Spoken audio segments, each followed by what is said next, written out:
All right. Hello, everyone. Welcome to week one. In this week, we'll learn about LLM foundations. And learning this topic is quite important because a lot of advanced applications and use cases these days, for example, agents, reasoning models, writing code platforms, productivity tools, and many other examples are all built on top of LLMs.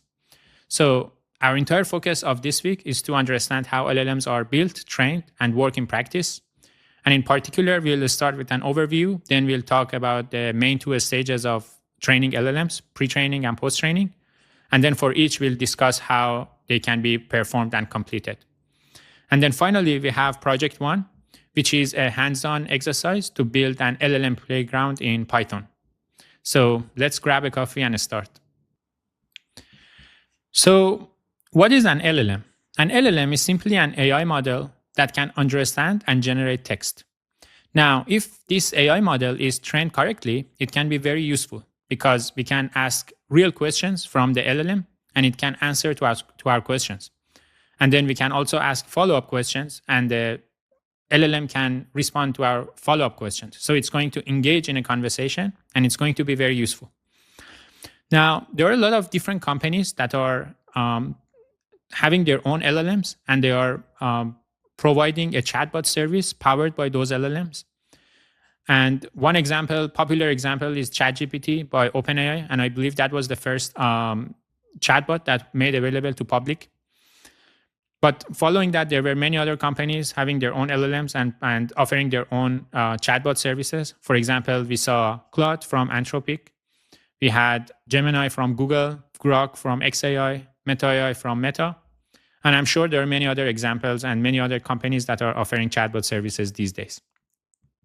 Now, all these services are offering something very similar. There is a UI where you can enter your text and ask a question. And then the LLM would start answering your question. And there are some additional features that some of these chatbots are offering. And some chatbots offer more features than others. But just to get an idea, I have some tabs open here to go to some of these popular chatbot services and and see how they look in practice. So first, we'll go to ChatGPT. Here is the ChatGPT UI. And as you can see, it's a very simple UI. There is a box here where it says ask anything. And here is basically we can ask our question. Here it says ChatGPT 5. If we click here, we'll see a bunch of options. It has Auto, Instant, Thinking, Pro, and there is this legacy models GPT-4o. And before the introduction of GPT-5, it was a lot more confusing here. There were lots of different options, including non-thinking and thinking models. For example, we had 4o, we had o1, we had o3, and a bunch of other models. So it's a lot more clear now. For now, we'll just stick to their default model, which is Auto. So it decides which of these to use. But in future weeks, we'll cover other options. Like we have one full week covering thinking models, and we also talk about test time compute and pro models. But for now, we'll just keep it the Auto one.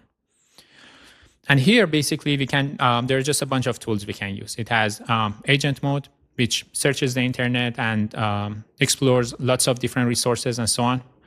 It has deep research. It has a tool to create image, connectors, and many more tools like a study and learn, web search, and so on.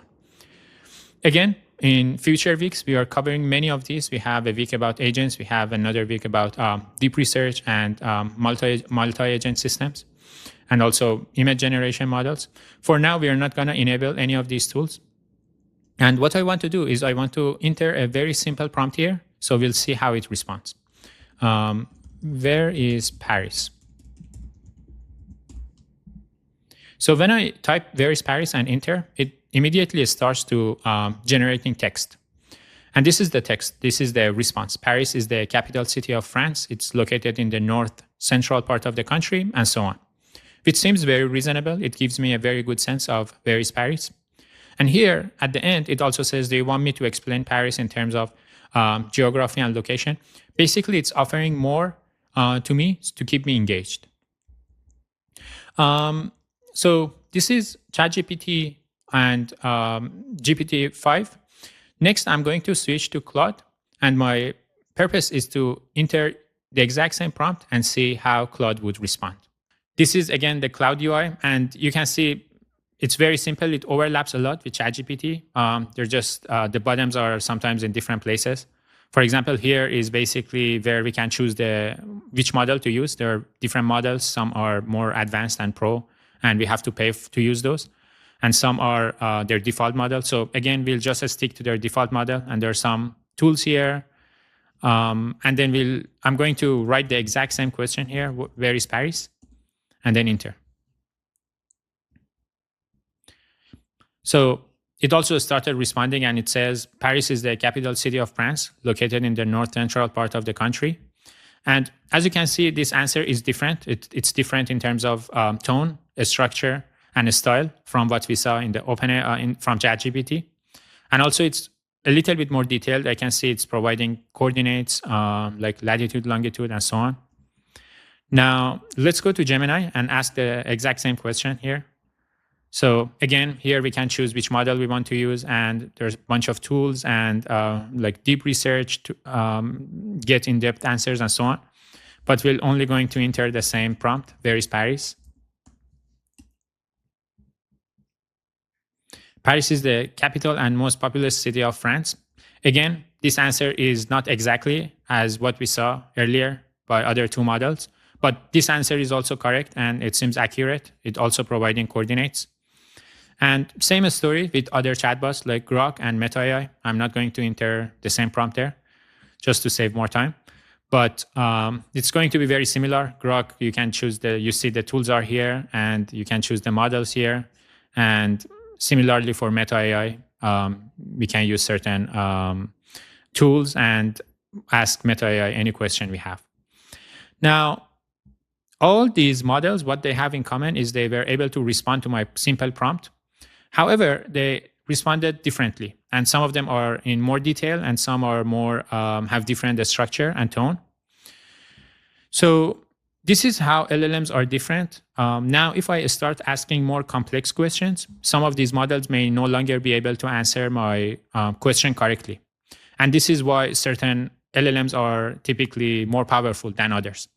And it keeps changing because all these companies keep training new LLMs and more powerful LLMs. So the quality of their LLMs keeps changing and improving over time. And again, later we would see how the ranking works and how can we compare various LLMs. But for now, I just wanted to show various LLMs and how they work in practice. Now, the question is how these LLMs are built. And this is the next topic. So LLMs are built typically in two main stages. The stage one is pre-training and stage two is post-training. And we're going to talk about both in very detail in future lectures. But for now, it's at a very high level. Pre-training is basically the first stage of training one LLM. And then in this stage, we train a model using some training algorithm on the internet data. So this stage is very expensive. It requires lots of compute, thousands of GPUs. GPUs are these hardware, basically compute powers that allows us to train LLMs, and they can be very expensive.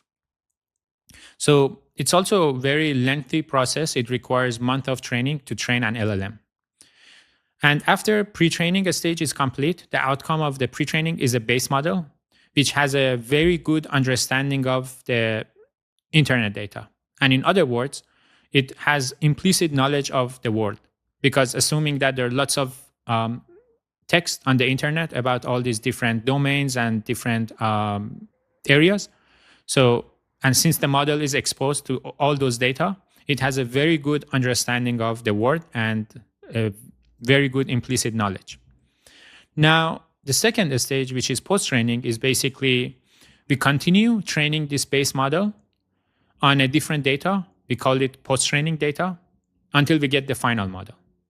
And this stage is a lot less expensive. It requires less GPUs, typically hundreds of GPUs or even less. And then it requires days of training only. And in terms of cost, this stage is less expensive than pre-training. Pre-training typically costs hundreds of millions of dollars, but post-training is a lot cheaper.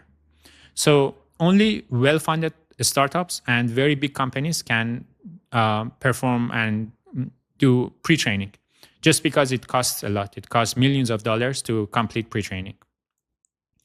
There is this interesting report from Stanford, which provides lots of statistics of which companies or which universities have their own LLMs and how much it costs. And I have this open here. There are lots of different statistics. It's an interesting read, like how many models are open and there is no access to the public and so on. And then the cost of some of these models and which the organizations that build these models, you can see all these companies are very big companies that can afford to train LLMs. And then here it shows where like most of the LLMs are coming from industry. And this is also the figure that I wanted to show. Here we have various LLMs and language models. Here we can see the number of parameters, but what I want to focus on is this side, which is the cost, the training cost. Basically, how much it costs to complete training of an LLM.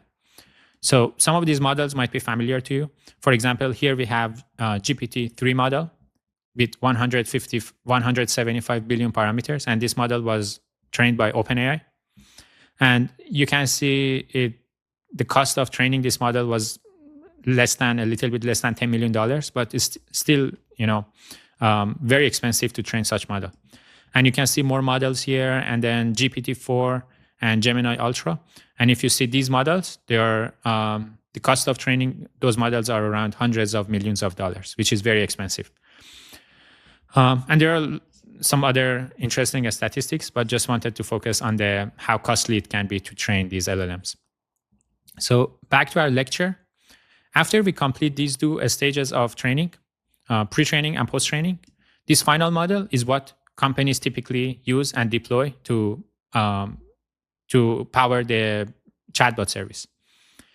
So, for example, if you ask any question from this final model, it would answer. So here is an example. I asked ChatGPT. This is a real example. I asked ChatGPT with a prompt like, tell me a short joke. And then the output was, why was the math book sad? Too many problems. So just wanted to show this example as a way that this final model is what most companies use to deploy and use it as a way to answer users' questions.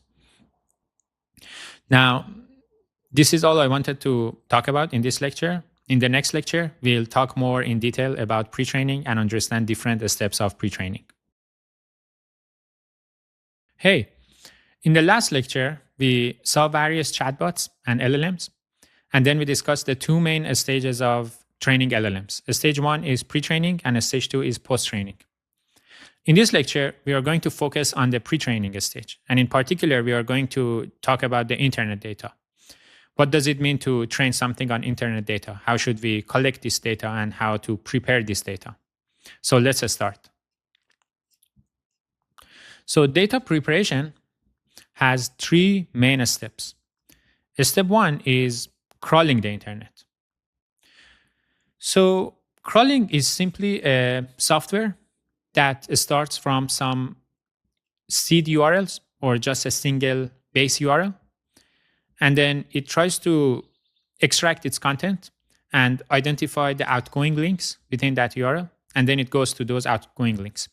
And there is a loop where it keeps doing this. It keeps downloading the content, identifying the outgoing links of various URLs, and then visiting those URLs. It keeps doing this until it visits majority of the internet.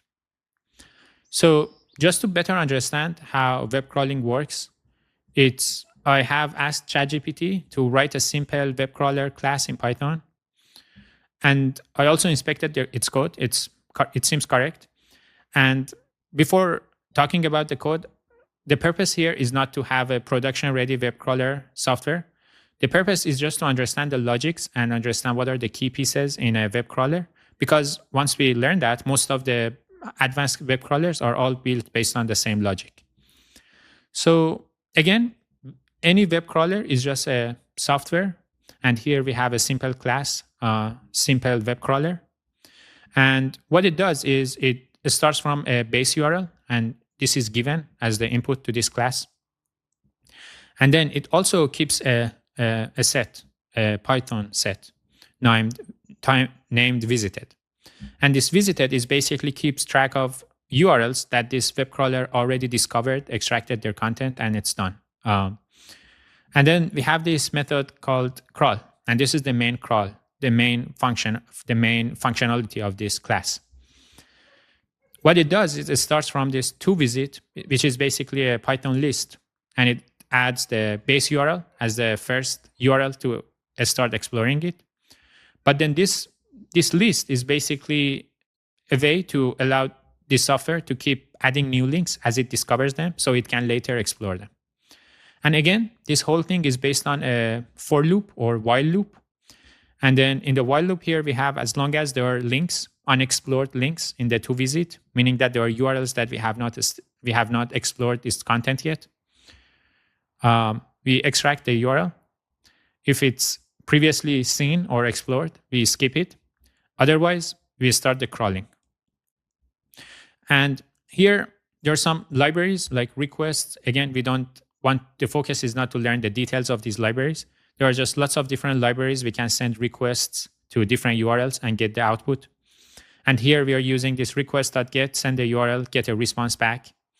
And then from this response, there is this text, which is the HTML content of that URL. Now, again, Beautiful Soup is just one library, and there are other libraries, but all these libraries are allowing us to, once we have the responses, the HTML content, it allows us here to just to go through all the URL links within that HTML content. So here, basically, it says find all these tags, and then those are links, and then if it builds the full link, full URL, because some of these might be like relative URLs. And then once we have that, it just appends them to the toVisit. So basically, toVisit is just a list that it keeps track of all the discovered URLs that we have not still explored its content, HTML content. And then there is a while loop that it continuously tries to explore unseen URLs in the toVisit. And once we are done, it just gets added to the visited. So very simple. So this is the URL. Again, in practice, there are more details, there are more arguments, like maximum number of times to go deep and keep identifying links and going to those links. But those are details. The purpose is just to, for now, understand the high-level logic of building a web crawler. Now, back to the lecture. There are two ways now we can crawl the internet. The first option is to crawl ourselves. And this is what most big companies like OpenAI and Anthropic does. For example, just to validate that Anthropic does crawl, there is this question and it's on the Anthropic website, that whether Anthropic crawl data from the web. And the short answer, if you read this, it says, yes, we do crawl the web.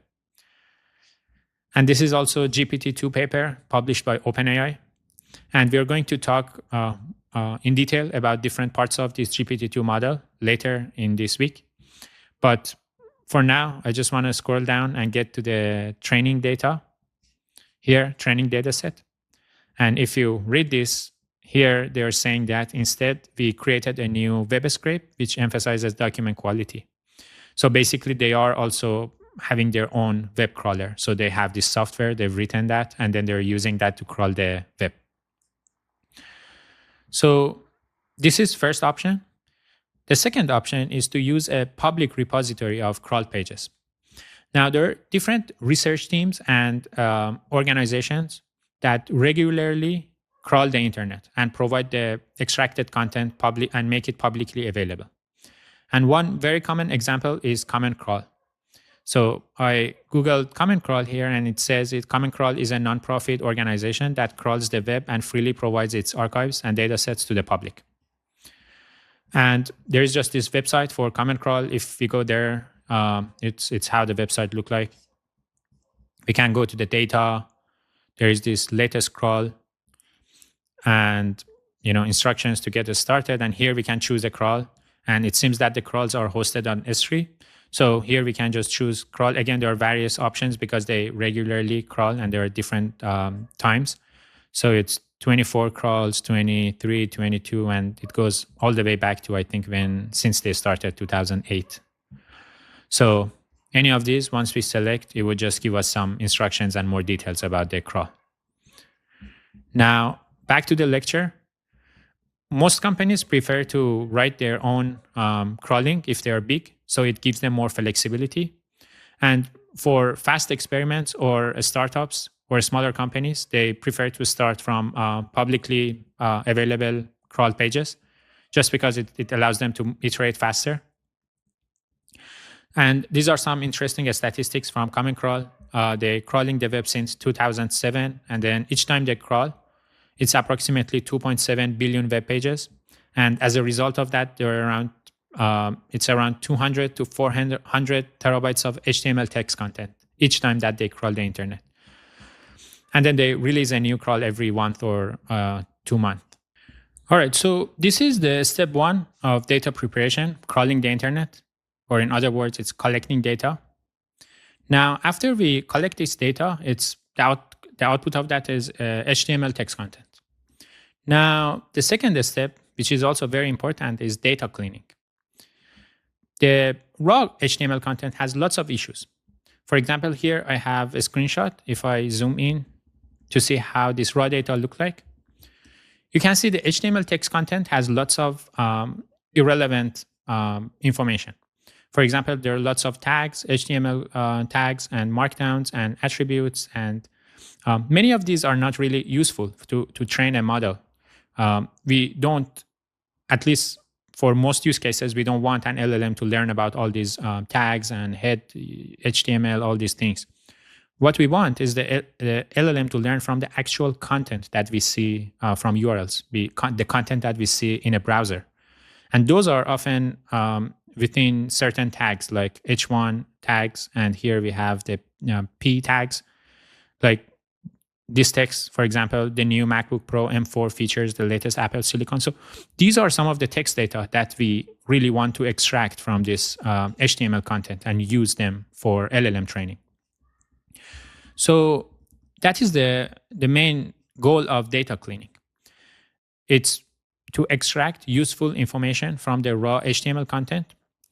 But that's not the only step to clean the data. There are also other issues in the raw HTML content.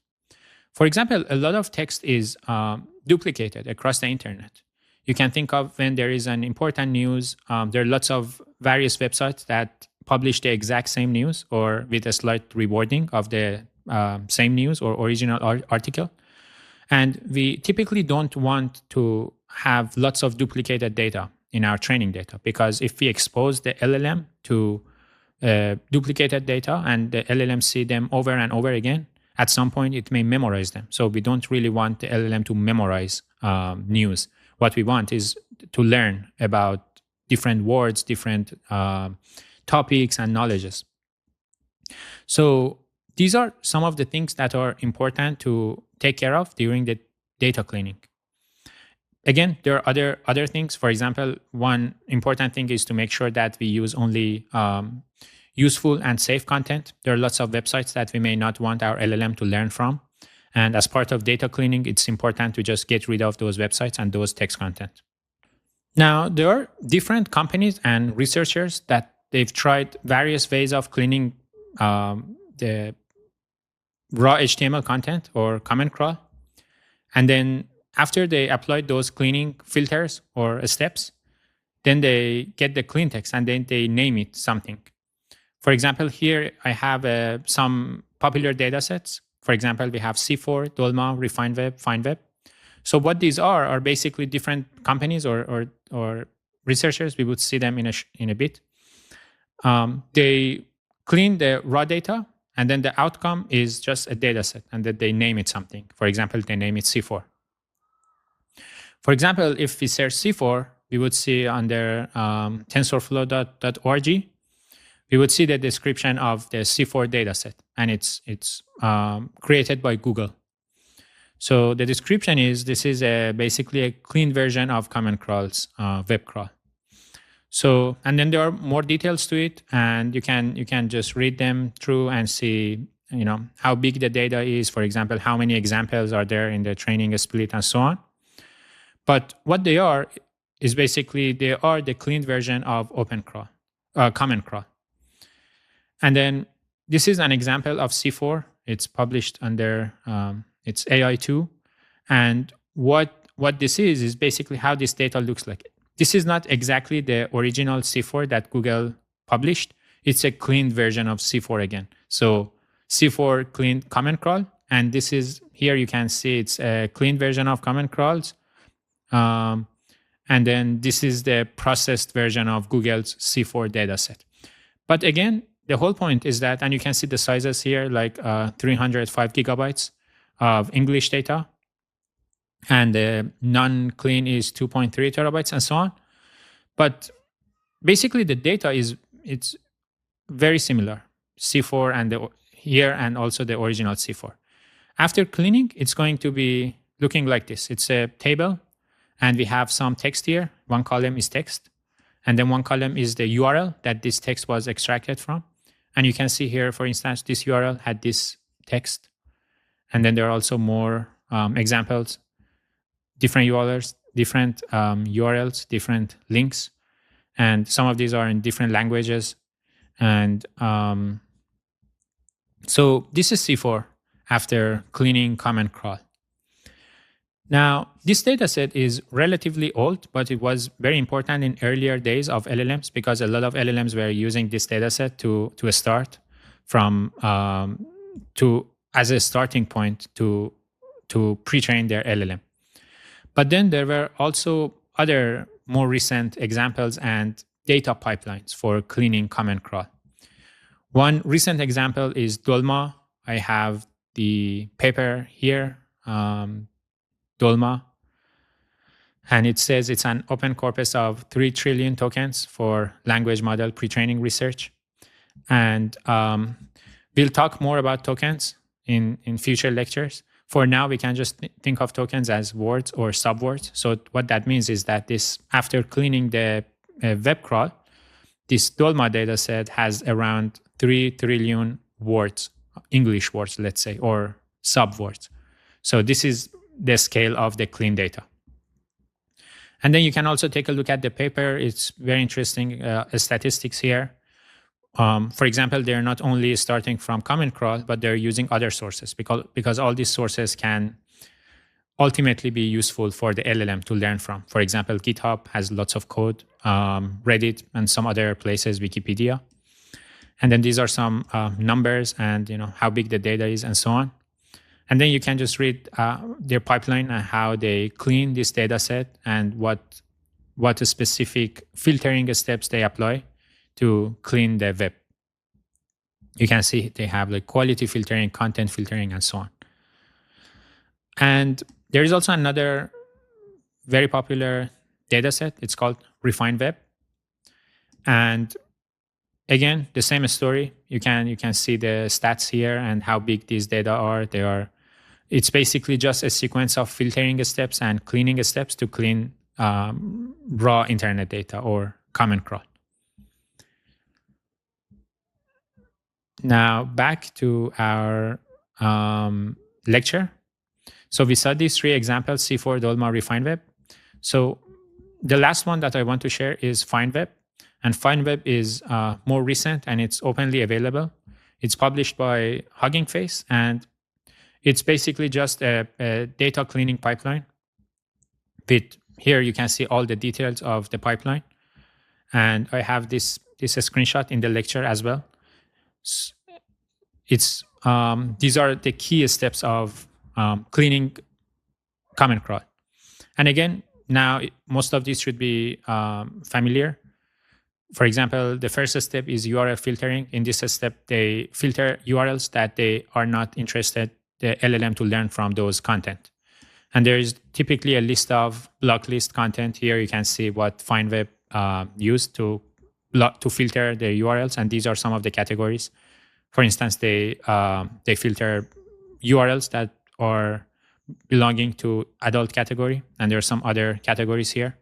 And these are pretty it's subjective. Different companies may want to include or exclude certain categories.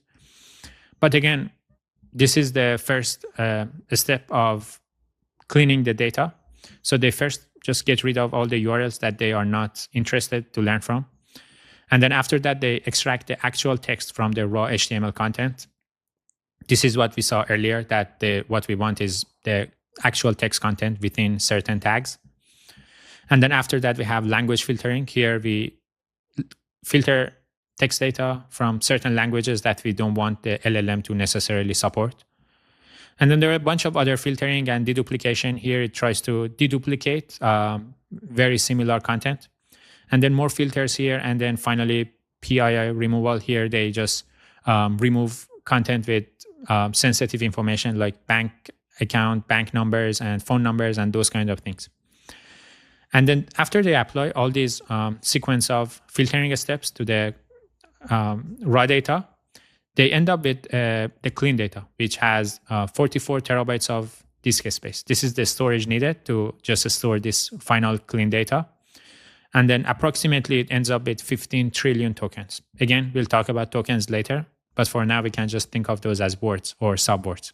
So it's around 15 trillion words. And this is basically what most what data cleaning step is. We apply a certain sequence of filters and cleaning steps to go from the raw HTML content to a clean text. And this clean text is basically just a very huge text file, or it can be multiple text files. But again, it's just huge text file that just we have this entire text data from internet. Just to get an idea, this is the FineWeb data after the cleaning. So this is how it looks like. Again, it's very similar to what we saw earlier. There is this huge table with text column and URL column. You can see from this URL, this text came. And this is the data. This is the final clean data that we want to use to train our LLM. And this is just text from internet. It's very random. Like, did you know you have two little yellow 9-volt and so on? And if you see another example, 5 reasons I love Boston. So basically, it's like a very long text from a huge range of topics and areas and domains that we end up having in this clean text. Back to our lecture, we've covered data cleaning and we saw popular pipelines to clean data. The next step of data preparation is tokenization. The purpose of tokenization is to go from the raw clean data to a long sequence of discrete numbers.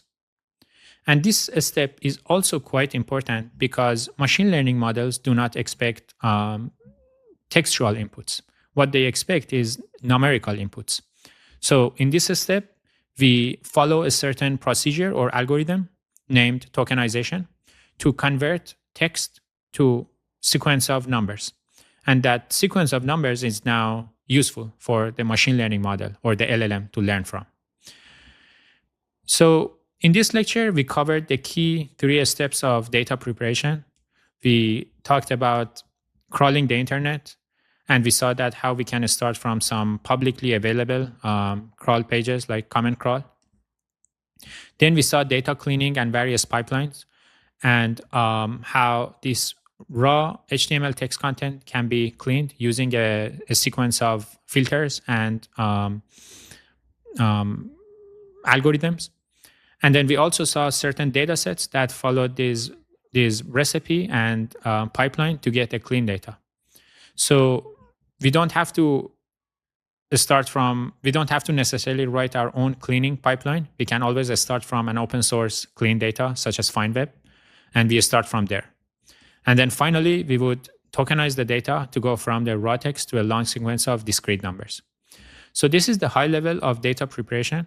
In the next lecture, we would talk more about tokenization and we understand how it works in detail. All right. In the last lecture, we learned about the 3 main steps of data preparation, and we saw that the last step, which is also very important, is tokenization. In this step, we convert the raw text into a long sequence of discrete numbers.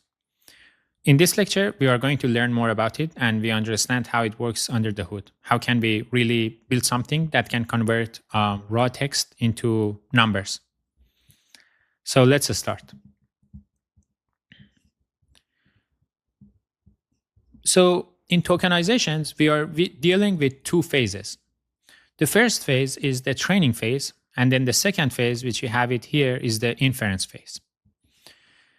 In the training phase, the idea is to expose the tokenizer to this long sequence of text that we've already cleaned, and then we let it learn from it and understand the statistics of different words and what are the unique words. The purpose of the training phase is to apply these two squares that we have here. These are just two algorithms or logics. And then as a result of that, the tokenizer would end up with a vocabulary. So let's just talk about each of these in detail. The first step, the first part is text splitting. So what happens here is that once this long sequence of text is provided, this applies some logic. It's simply a logic to apply to this long sequence of text to split it. Basically, the goal here is to split the text into smaller units. And depending on our logic, it can be implemented in different ways. For example, here we have an example. Machine learning, ML, is a subfield of artificial intelligence. And then after applying text splitting, we may end up with something like this. It's a list of smaller chunks or units of text. For example, we have machine learning, and then we have like smaller units and subfield, artificial, and finally we have dot here. So this is text splitting. Now imagine we apply this logic on the entire cleaned internet data to get a very huge list of smaller units of text. The next part is building the vocabulary. Now, given this huge list, in this step, we create a vocabulary of all the unique units of text that we have in this list. And then we also assign an ID. So it's very simple. Building vocabulary is nothing but finding all the unique units, and we refer to these each of these smaller units of text as tokens. So the building vocabulary is simply responsible for finding all the unique tokens and just listing them in a table, and also assigning an ID to them. For example, we can have a vocabulary like this, and then for tokens, we have a, about, after, all, also, and so on. And these are some of the tokens that we've seen in this list after we splitted the original text. And then these are the IDs, which starts from 0, and we just increment it one by one.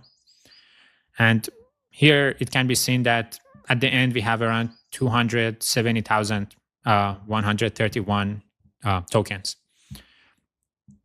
And depending on our training data, this long sequence of text, we may end up with different vocabularies with different length. It just depends on how many unique tokens we would end up seeing after we split the text. So this is the training phase. We just run this one time on our training data to build this vocabulary. And then from there, the tokenizer is ready to be used. Basically, the tokenizer, it's just, it internally stores this vocabulary. And then anytime we pass a text to it, it can convert it to a sequence of numbers. And the way that it does is, first, it runs this text splitting logic. It applies it to tell me a joke. And then it splits tell me a joke to the sequence of tokens. And then it would refer to its internal vocabulary and replace each token with its corresponding ID. So for example, tell me a joke might become tell me a joke after a text splitting. And then after tokens are replaced by their IDs, we may end up with something like this. So this is how a tokenizer can go from any text to a sequence of numbers. In addition to that, it can also go back to an original text given a sequence of numbers. And this is also a very simple logic. So when we pass a sequence of numbers like this to the tokenizer, internally, the tokenizer can also store an inverse table. So instead of mapping from tokens to IDs, it can have a mapping from IDs to tokens. So once this is provided to the tokenizer and we want to detokenize it, meaning that we want to go from numbers to text, it just simply goes to those rows in the inverse table and find the corresponding token. And then it applies the inverse of text splitting to the tokens to output the original text. In this case, tell me a joke. So these are the two main phases of tokenization.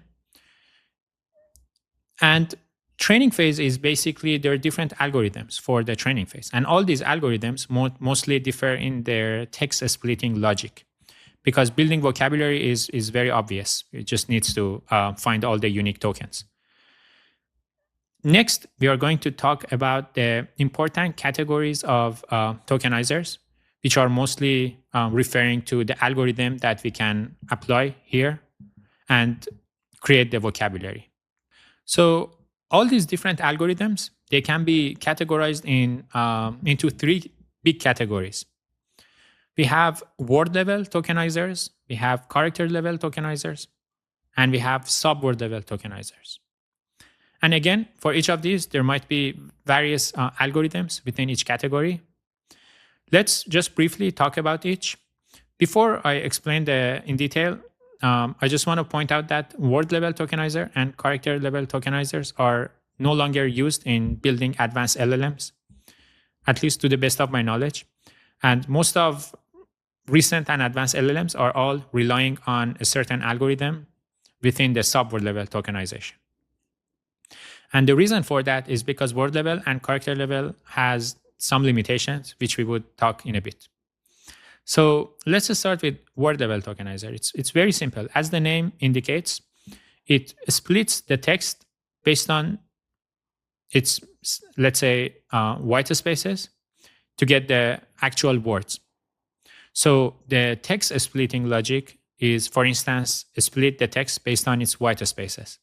So a sentence or an input like perfectly fine, when it goes to word level tokenization, and word level tokenization applies the text splitting logic, it would end up with perfectly and fine. And then using its internal vocabulary, it would just replace these tokens with their corresponding ID. So these algorithms, when we train on our internet data, we would internally, it would apply this text splitting, and then it would build a vocabulary. And since it's word level, the vocabulary can be very large. And the reason for that is because there are lots of unique words available on the internet, both in English and also in other languages, if we include them in our training data. So you can see here we have perfectly, and then its ID is 52,000 something. And in practice, it can be hundreds of thousands of unique words if we run word level tokenizer on an internet data. So this is word level tokenizer. Now let's switch to character level tokenizer. Again, as the name suggests, it splits the text based on the characters. So for example, an input like perfectly fine, when it goes into character level tokenizer, it becomes something like this: P, E, R, F, E, C, T, and so on. And then each token gets replaced by their ID. And as you can see, the IDs here are very small. And this is because in character level tokenizer, when we apply it, when we train it on the internet data, we don't usually have that many characters. For example, if it's trained on English only data, we would end up perhaps with lowercase, uppercase characters and some punctuations and things like dots and question marks and so on. So the vocabulary length would not be, the vocabulary table is not going to be huge. It's in fact going to be very small, and we would have very little number of tokens. And that's why you see most of these numbers are small here. Now, this is character level. Before I talk about sub-word level tokenization, I want to talk about the limitations.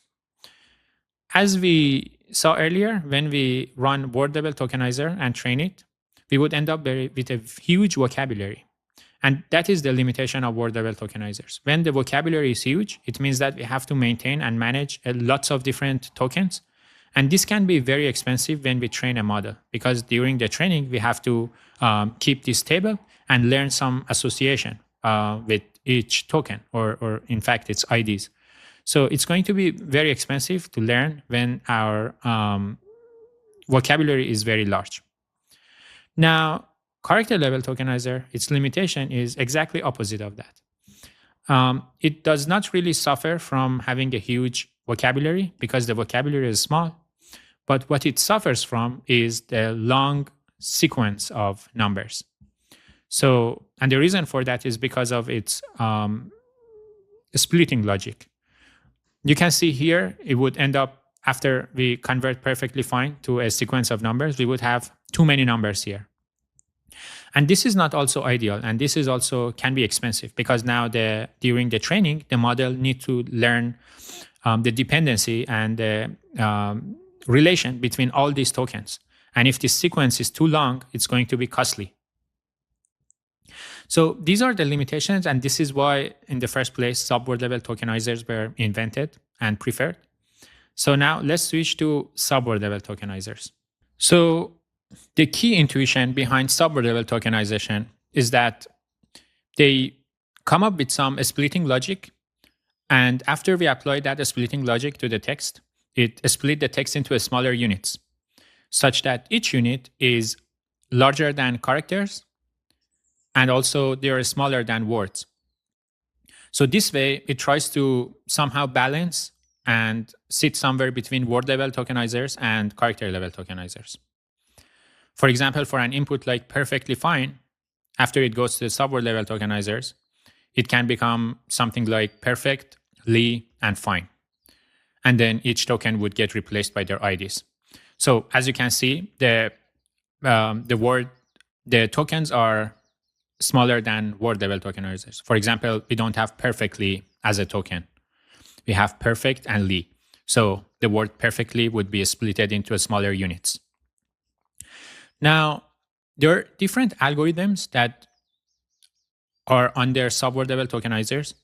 And one very popular algorithm is byte pair encoding, or BPE.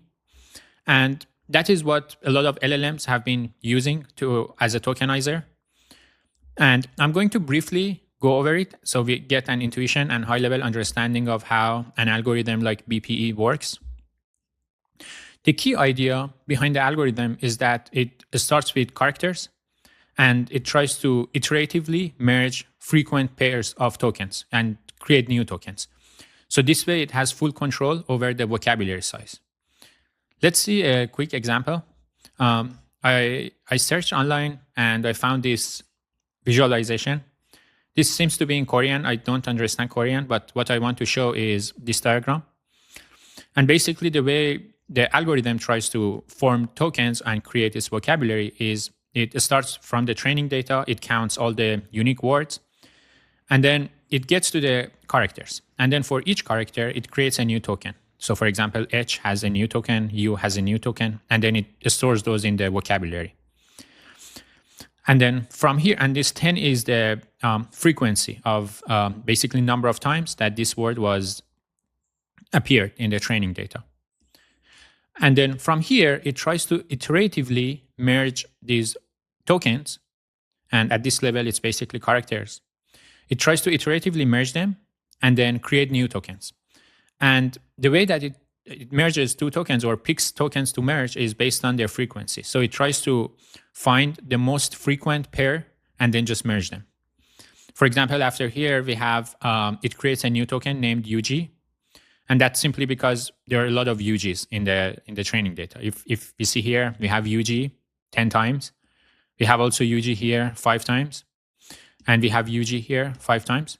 And because of that, now it creates a new token named UG, because it believes that UG can be a popular token in the training data. And it might have some meanings associated to it. And then it creates UG.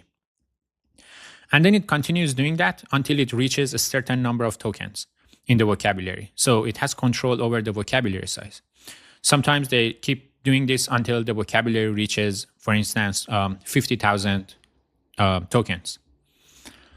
So this is byte pair encoding, and there is a very interesting tutorial published by Hugging Face, byte pair encoding tokenization. And then here it explains in detail the training algorithm and how it starts forming the tokens and merging and so on. So it can be an interesting read. And then, as I mentioned, to the best of my knowledge, all of advanced LLMs these days are based on some variations of subword level tokenizers, and a lot of them are based on BPE algorithm. For example, in this is GPT-2 paper again. And then again, we are going to talk about different parts of it, like model architecture and so on. But for now, I want to show you the tokenizer that they've been using. So here is the input representation. And here they're talking about byte pair encoding, or BPE. And then they're just explaining it, that how they are using BPE and in fact some variations of it as their tokenizer. And I also searched Llama 3, which is Meta's LLM, and it's relatively new. And even this paper was using BPE as its tokenizer. Here they're saying that the tokenizer is a BPE model. So again, most of the recent LLMs are based on some variations of BPE or some algorithm under subword level tokenizers. Now, after, just to get a comparison of word level tokenizer, character level tokenizers, and subword level tokenizers, this can be one possible vocabulary after we apply each of these. For example, if we use some character level tokenizer, this can be the vocabulary. And what I want to show here is that the vocabulary is very small in terms of number of tokens. It has, this is an example, but in this case, we have 105 tokens. And then you can see the tokens are like various, like the smallest units of text, which are characters, like A, B, lowercase, uppercase, punctuations, and the space, and so on. Now, if we apply word level tokenizers to our training data, we may end up with a vocabulary like this. And as you can see here, we have a lot more vocabularies. It's 270,000 something. Again, this is an example, but they are closer to reality. And then you can see the tokens are any individual word that was ever seen on the internet. And the reason that it's very, very, this vocabulary can be very, very large is because there are a lot of, on the internet, basically, it's very likely to have lots of random words. I mean, for example, if I search Google something like okay, apparently we have some musics here with this name. And you can see this name. So since internet data means all these text data, and then if we split text by white spaces, we would end up with all these smaller units. And then at some point we would have this sequence of characters as a word. So that's why in practice we would have a vocabulary which can be very, very large, and also not too efficient, because maybe appeared in some few places, but it's not a meaningful word. So it just doesn't, it's not too efficient to have its own token. And then we have subword level vocabulary, which is basically sits in between word level and character level. And you can see tokens can be for important frequent words in English. We have them as their own token, like the, of, home, and so on. And then it tries to also identify the smaller units that are also very frequent, for instance, in English. So that's why we have ing, ed, able, and so on as their own token. So that, for instance, when we have a verb like walking, it can be split into walk and ing. So it's going to split basically text into smaller units. So these are just some examples. And here we have around 50,000. But in practice, in more recent advanced tokenized subword level tokenizers, this vocabulary can be bigger, like 100,000 tokens or even 200,000 tokens. But again, word level tokenizers, especially if we include text from other languages, can become very, very, very large. So that's that. And then the next thing I want to show is an interesting visualization of tokenizers. And there's this website, Tick Tokenizer, and then I have this open here. So this is just a visualization to get a better understanding of how the text look like after we apply tokenization and what are the IDs and so on. So here we can choose some popular tokenizers. So these are basically pre-trained tokenizers on some internet data, and it already has its internal vocabulary. So it's ready to be used for inference. And then these are the names of those tokenizers. So let me choose this one, for instance. And here I can write something like, I love machine learning. And we can see that this has 5 tokens. And then after applying the splitting logic, it splits this text into I space love, space machine, space learning, and this punctuation. So basically, this is how the algorithm, the BP algorithm, came up with tokens. So the reason that we have a space love is because after applying the algorithm to the internet data, this becomes its own token. And then these are the IDs. So in its vocabulary, I is 40, love is 3021, and so on. And exclamation point is 0. So it's an interesting visualization. We can just play around with it. We can remove spaces and see if it's still a word or not. Or we can do things like, I love walking. And walking is its own token in this example. It's perfectly fine. Let's try this. It's perfectly fine. So here we can see perfectly is becoming 3 tokens. And li, as we had in our example, has its own token. So what that means is, I think I have a misspelling here. Perfectly. All right, now perfectly is its own token. Now, what is interesting, if we try something very random, like it is and something like this, you can see the splitting logic splits it into various smaller units. And that's just simply because we don't have any tokens associated with these words. So for example, is becoming a space and 3A. And then it's, because it's a meaningful word, it has its own token. And there are different tokenizers. We can try different. This one is more recent version, published by trained and published by OpenAI, O200K base. And then if we apply this, we would just probably see different numbers, and just because its vocabulary is different. All right, and then there are a bunch of other models and open source models. So it's just an interesting thing. And there are different also encodings, and we can also pick models, like actual models, to see how an input prompt gets translated into a sequence of IDs. So this is the visualization of Tick Tokenizer. Now, the next thing I want to talk about is that we saw all these different algorithms, BPE, and how it works. But in practice, we usually do not have to implement them from scratch. There are some great libraries that is already available and open source, and we can use them. And there are also pre-trained tokenizers available. So we don't have to even train tokenizers from scratch if we don't have to. So, and one very popular library is TickToken, published by OpenAI. And this is TickToken, and this is the repo. And again, you can see the code and everything is here available.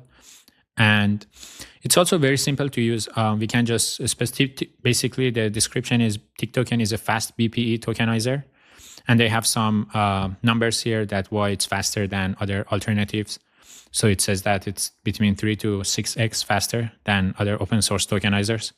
So it's a very good library to start from, and use it for our tokenization purposes. And also it's very easy to use. Just to show an example, I have my Jupyter notebook open here, and then I want to show how to use TickToken. So first thing is we install it using just pip install TickToken. And then we can just easily import tick token here and then get an encoding from a certain model.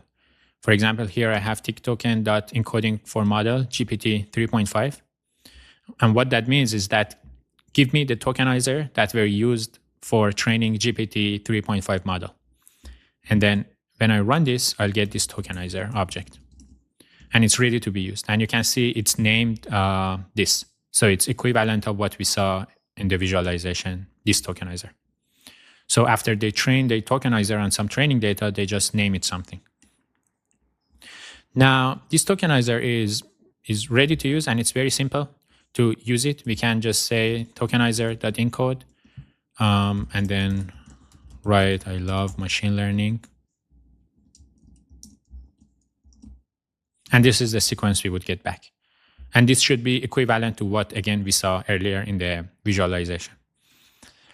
And now we can also decode, meaning that we can go from a sequence of text to its a sequence of numbers to its original text. So now if we pass something like this and call decode on it, if I'm expecting that it would give us I love machine learning. And then we can just add new tokens to see what they are, and then it just keeps changing. So, and then another thing I want to show is that we can write in vocab, and then it would give us the vocabulary size. So this many tokens are available in this tokenizer. And now if I change this to something else, I can change it to GPT-4, let's say, or 4.0. And we saw that GPT-4.0 is the default default model when we go to ChatGPT.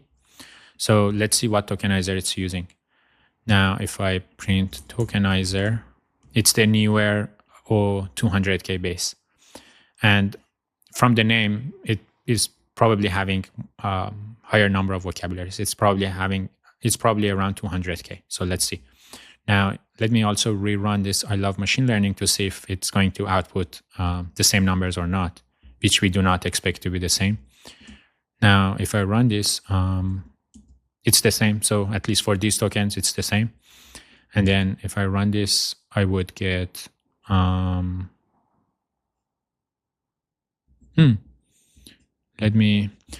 it's not the same. So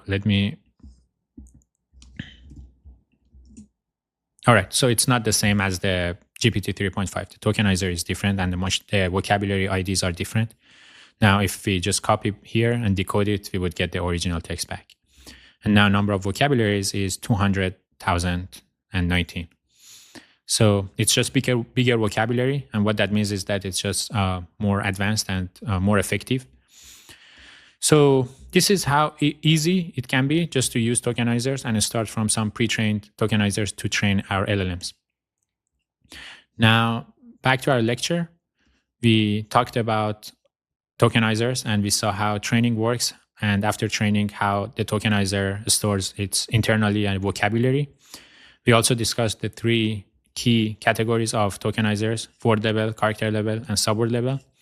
Word level is problematic because if we have one token for each word, our vocabulary would be huge, and then it's difficult to train on such a huge vocabulary. If we use character level, the vocabulary is small, but the problem is that the sequence of tokens after we split the text can be very large. And also this is going to be problematic when we train LLM because it has to learn all the dependencies between all these different tokens. And if they're a very long sequence of tokens, it's going to be more expensive and difficult for the LLM to learn from. And then we discussed subword level tokenizers, which is balances between these two. So the vocabulary is more manageable and the sequence length is also more manageable. And there were some algorithms, and we saw that the most popular algorithm is probably BPE, and various LLMs use some variations of BPE. And then the way it works is that it starts with characters, and then it tries to iteratively merge tokens, and form new tokens. And then this merging tokens is based on what is the most frequent pair that they can just merge. And that's how they continue doing this. And continuing the algorithm until they reach a threshold for the vocabulary size. So, and then we also saw some visualization and the tick token library and how easy it can be to just use some pre-trained tokenizers. So that's all I wanted to cover for tokenizations. And then in the next lecture, we would start learning about model architecture and understand how LLMs look internally. Hello, everyone. Welcome back. In this lecture, we are going to focus on the model architecture. In the previous lectures, we talked about data preparation and wrapped up, and we understood how we can prepare data and tokenize it. The focus of this lecture is to understand now how LLMs look like internally.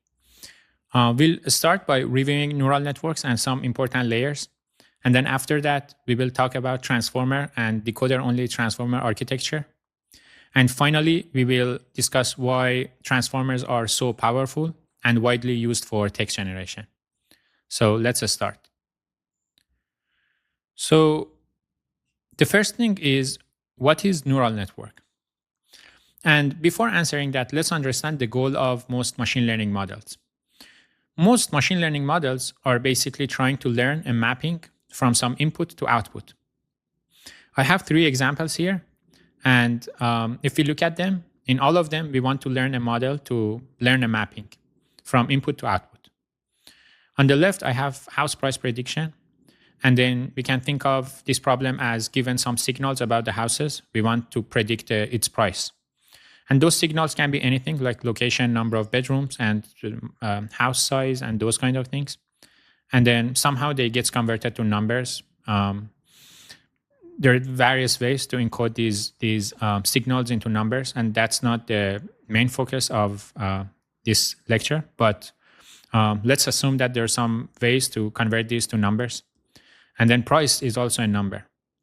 So we can think of the input as x, which has all these x1, x2, and xn for different signals. And then the output is y, which is price. Now, we want the machine learning model to learn a mapping from x to y. So look at all the training data of x and y, learn from it.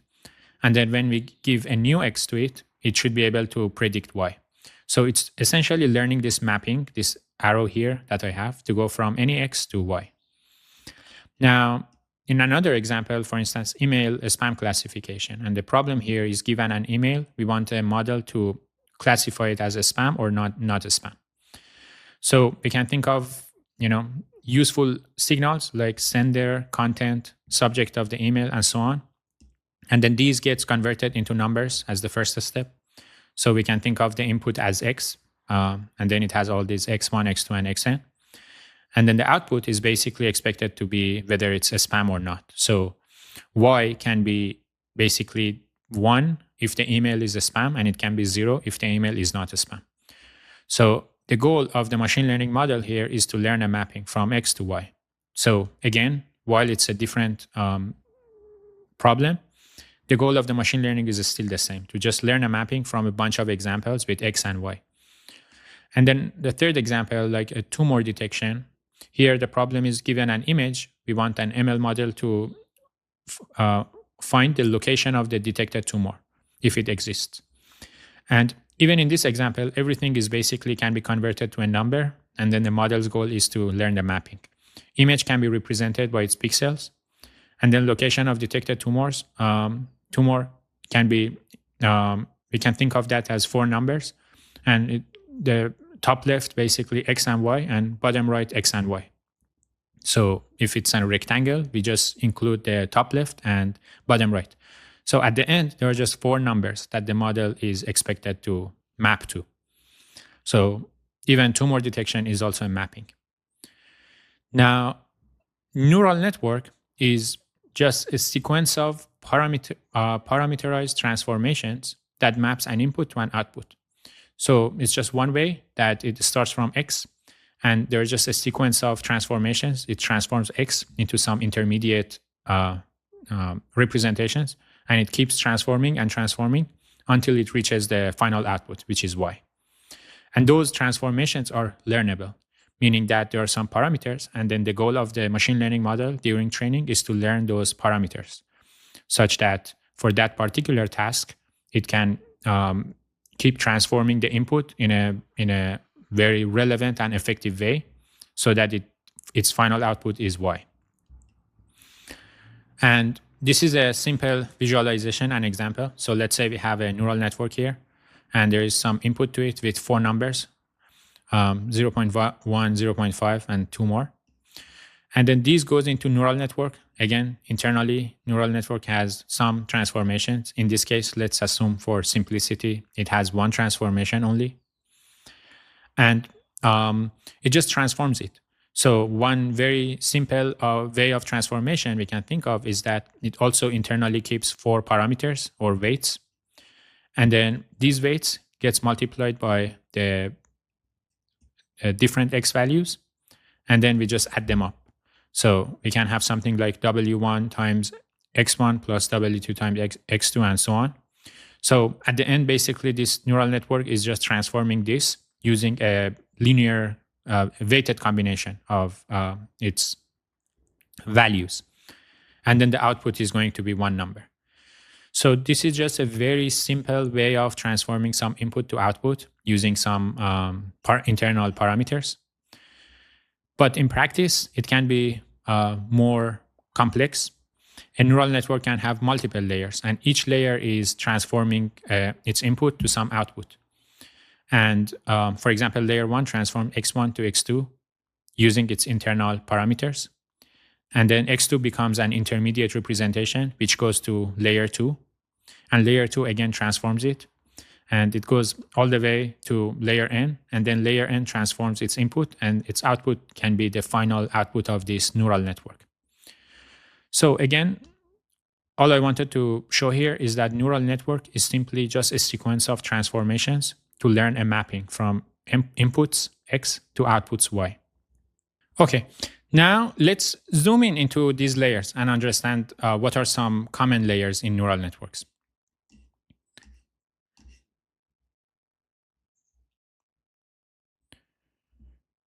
So the first layer that is very commonly used in neural network as a building block is linear layer. And linear layer, again, as the name suggests, is just a linear transformation of the input. So for example, if the input is x, it internally has these W and B parameters, weights and bias. And these are the parameters of this linear layer, meaning that it would learn these during the training time. And then it just linearly transforms x by using this formula. And then it calculates the output y. So we can see this in an example here. Let me zoom in. So for example, if the input is x with these 4 values, what that means is that internally it has to, it's a linear transformation. So we have to have a weight for each of these values so that we can just multiply them. So the weight matrix is going to have a shape of 1 by 4 because the output has 1 number and the input has 4 numbers. And then the bias has just 1 number, and we'll see why, but just at a very high level, after we multiply all the weights with the x and just add them up, then we add it with a bias. So this is just the formulation here. We have this b here. Now, another way we can think of linear layer is something like this. We have 4 small circles here, and this corresponds to the inputs. So for example, inside this circle is 0.1. Inside the second circle is 0.5, and so on. And then we want to go to one number here, which is the output. It's 0.6. And then we have these connections here, and these connections are the associated weights to these connections. So, and since their weights has a shape of 1 by 4, it's coming from here because there are just 4 connections. And then the weights can be named this way, like W11, 12, 13, 14. And now imagine if we had more outputs, like one more output here, we would end up having 2 circles here. And then the weight shape would have been 2 by 4, because now we would have 4 more connections to the second neuron, to the second circle. Now, this is also where the name neural network is coming from, because these circles we can think of those as neurons. And then these connections can be also think of as connections between neurons. So this is how a linear layer transform some input to output. Very simple formulation. And now this can be generalized into more outputs. For example, if the input has more numbers, and then it's expected to produce an output with more numbers also, then the weight can be more complex. If we just visualize it, we would have more neurons, input neurons, and more output neurons. And as a result, the weight matrix would be bigger. It's basically 4 times this many neurons. But this is all linear layer is. It's just basically a weight matrix that is stored internally and will be learned during training time. And then the weight matrix is used to transform input to output. Now, because of that, we can think of linear layer as just a mathematical expression that converts X to Y.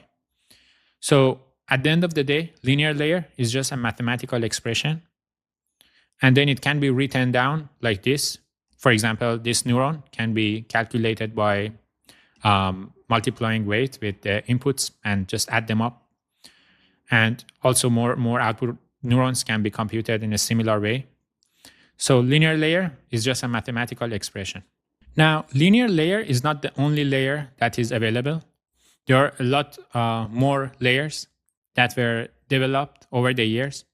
I have listed some of them here. For example, we have convolution layers, we have activation layers, we have attention layers, and many other examples. And each of these layers having different purposes and different strength. And they're designed for different reasons. So, for example, convolution layers are designed so they work better with spatial inputs like images. So I'm not going to talk about these layers in detail. There are some wonderful resources out there which you can take a look. But what I wanted to share is that all these layers that are inside neural networks, it's one of these. It can be linear layer, it can be convolution layer. And all these layers, what they differ is basically how they formulate their transformation. They just formulate it differently. For example, we saw linear layer here. It formulates the transformation as a linear transformation. Now, this is going to be different for other layers. So that's how these layers are different, but they all are similar in a way that they just transform some input to output. Now let's go to the next part, which is basically neural network is just a sequence of layers. We just saw that very early in this lecture. So what that means is that, for example, a neural network does have multiple layers. In this example, linear layers. If we visualize it, it would look like something like this. For example, the inputs come here. We have linear layer 1 weights here. It transforms the input to some intermediate output. Now this goes into linear 2. Linear 2 has this weight matrix here. And then it transforms this intermediate representation into another intermediate representation, and so on. And then finally, the final linear layer transforms its input to some output here, and these are the weights. So we saw that how linear layer is just a mathematical expression. But if we think of this neural network, this is also a mathematical expression. So what that means is that we can write X using some mathematical expression that is calculated using X.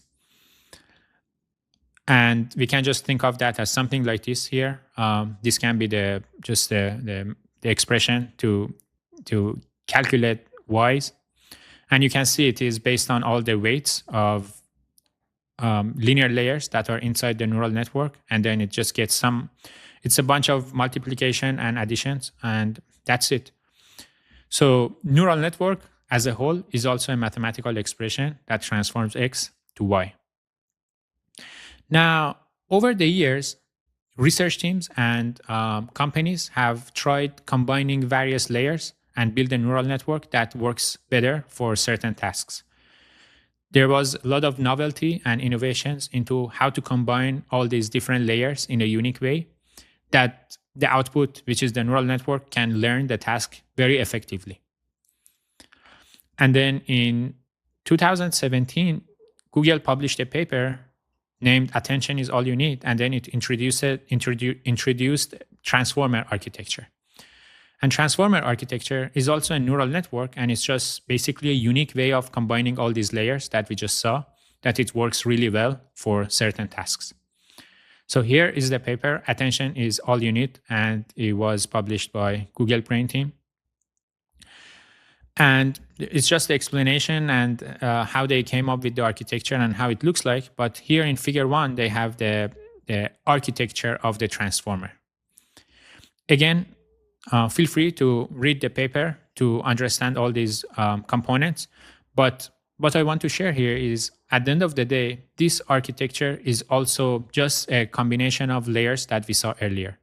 And as a whole, we can think of it as a neural network. And this is basically a unique way of just putting and stacking all these available layers, just stacking them and then training it. So this was the key innovation of Transformer, and it works really well for their task. And initially in this paper, the task that they were trying to solve was machine translation, meaning that they wanted to translate text from one language to another language. So the input here is, for instance, the text in the source language. And then it goes through all these transformations here. And then the output is basically, we'll talk more about the output of transformers in a bit. But the output is basically, eventually is going to be the translated text in the target language. Now I have this screenshot of this diagram here in the transformer part of the lecture. And again, it's just a unique way of combining layers and building this neural network. But at the end, if you think of this is also a mathematical expression, as we saw earlier, because each of these layers are some mathematical expression, and then just stacking them together, we still can compute the output based on the inputs. So if we just visualize this, it can be something like this. This image is just is not real. I generated it by ChatGPT. I just wanted to show that even transformer can be written in some mathematical expression. Basically, it can be written in this format. And if you are interested to learn more about transformer and what are the reasons behind each component of it, there is this great illustration by Jay Alamar. And it's a wonderful resource to go through and learn about the high levels and how transformer looks like. See, here is the input in the source language. Then here is the output. I'm a student in the target language, which seems to be English here. And then it talks about all the components, encoder, decoder. Basically, encoder is this part of the architecture on the left, because it's encoding the input text, which is in the source language. And then it has also decoders, which is this right part of the transformer. And it's because now it starts to decode the encoded input text to some output text in the target language. But again, and it goes deeper and talks about all the details of all the components. So it's going to be an interesting read if you are not too familiar with the transformer architecture. So this transformer was really, really powerful for machine translation. And then later, we realized that if we only keep this decoder part, meaning the right side of this, it would be really powerful for text generation. And then this is what we call decoder-only transformer. So it's nothing but just the decoder part of the original transformer architecture. So it looks like this. Again, it's just a combination of layers stacked, and some of them are like blocked because these are just supposed to be repeated n times. So we have times n here. So what that means is that this whole is considered a transformer block, and we have n block stacked right after each other. So this works very well for text generation, and LLMs, or large language models, are also a text generation model.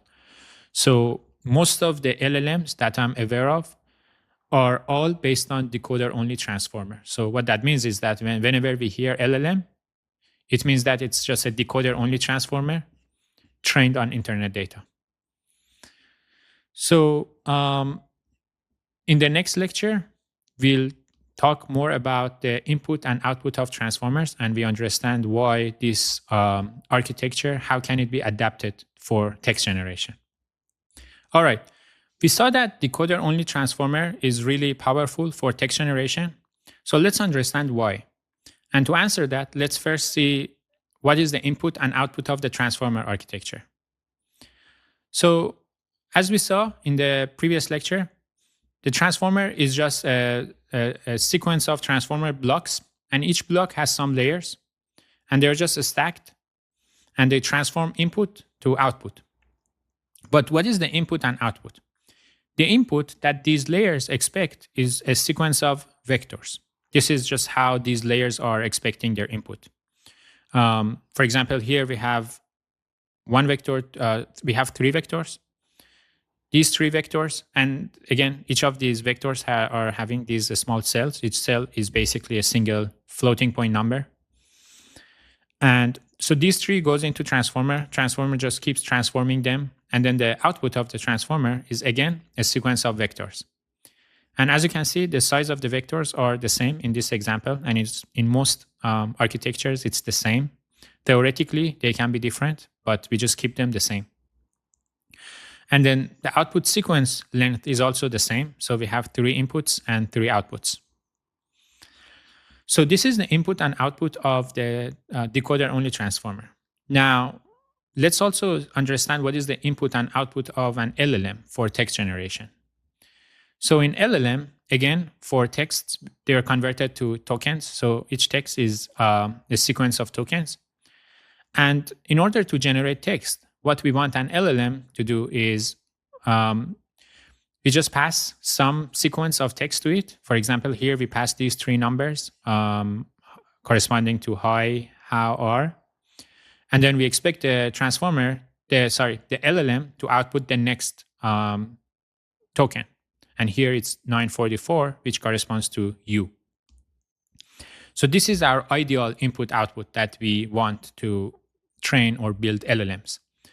Transformers are expecting a sequence of vectors.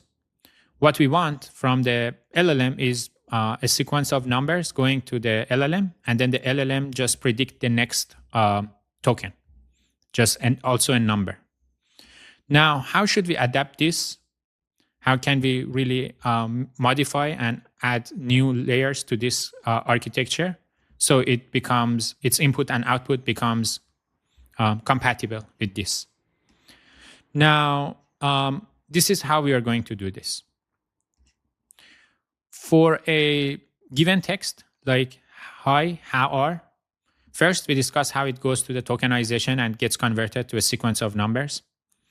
Now, this sequence of numbers goes into another layer. We call these layers embedding layers. And what embedding layer does is it converts each number into a vector. And it's also learnable, meaning that during training, this embedding layer would be learned so that each ID gets converted to a sequence of numbers or embedding that is meaningful or useful or effective for the model to predict the next token. So here, for instance, these three tokens, these three IDs goes into embedding layer, and then the output becomes three vectors. And this is exactly what the transformer expected as the input. So by just adding these two layers, we can easily adapt it to work with our input text. Now, let's get to the output.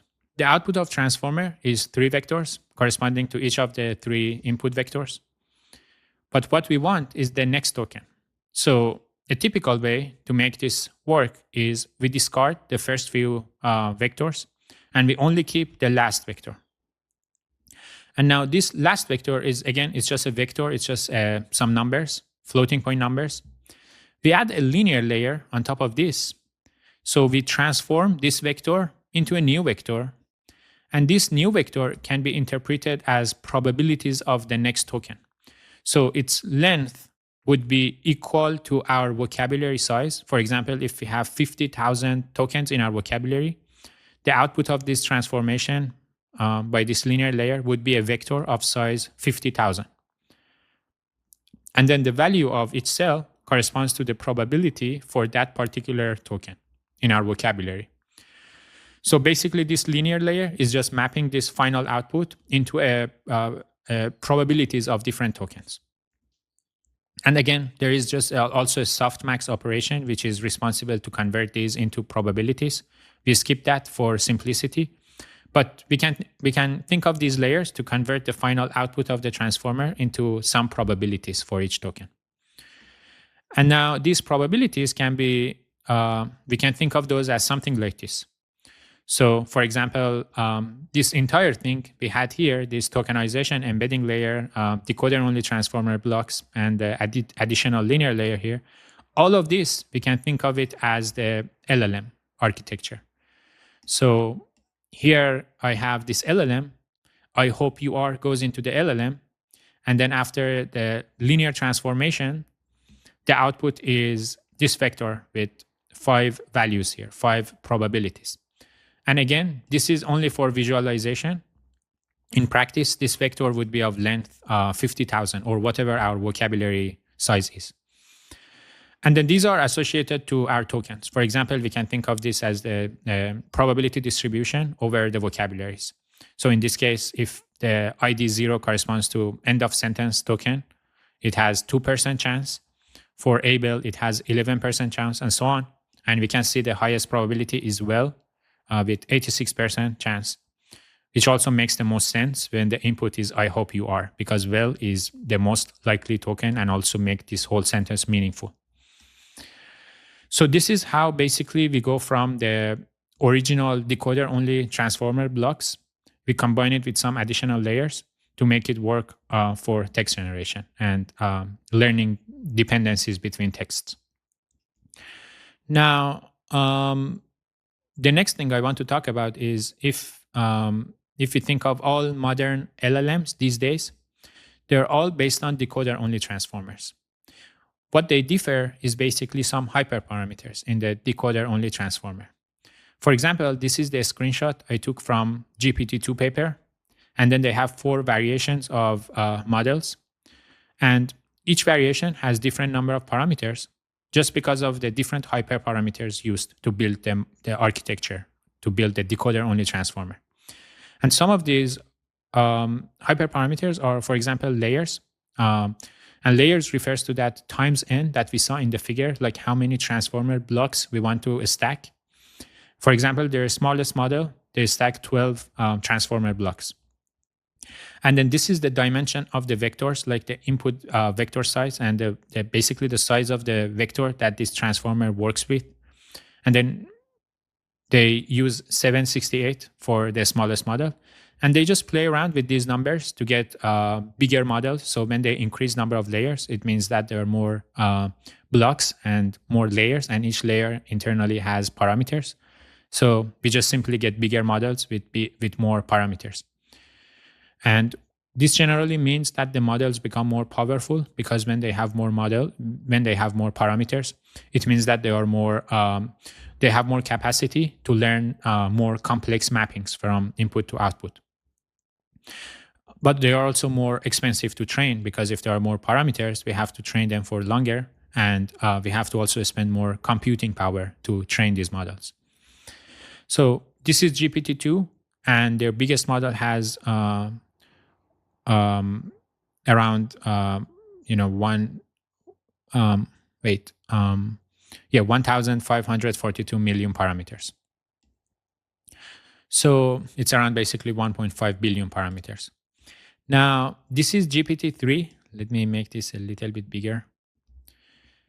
So GPT-3 is basically the next model that OpenAI trained and released after GPT-2. And what they did was they just scaled the models. So they increased the hyperparameters. So they trained bigger and bigger models with more capacity. So for example, here they have GPT-3 is small and other variations. And their biggest model is GPT-3, 175 billion parameters. So this is very big, and we'll see shortly that working with these big models can be very challenging engineering wise, and it requires a lot of engineering effort so that we can load them and train them and later serve them. But here you can see the different hyperparameters that were used. For instance, for the biggest model, they're using 96 layers. And then the dimension that the transformer is working with is 12,000 something, and more hyperparameters. And also I included Llama 3 from Facebook. But again, the same story, 3 variations. And this last variation here is even bigger than GPT-3. It has 405 billion parameters. And then these are some of the hyperparameters that they've been using for number of layers, model dimension, and some other parameters. So this is all I wanted to cover for in the model architecture. We saw that everything is basically just based on a decoder-only transformer, and they just keep changing the hyperparameters to increase or decrease the capacity of the model.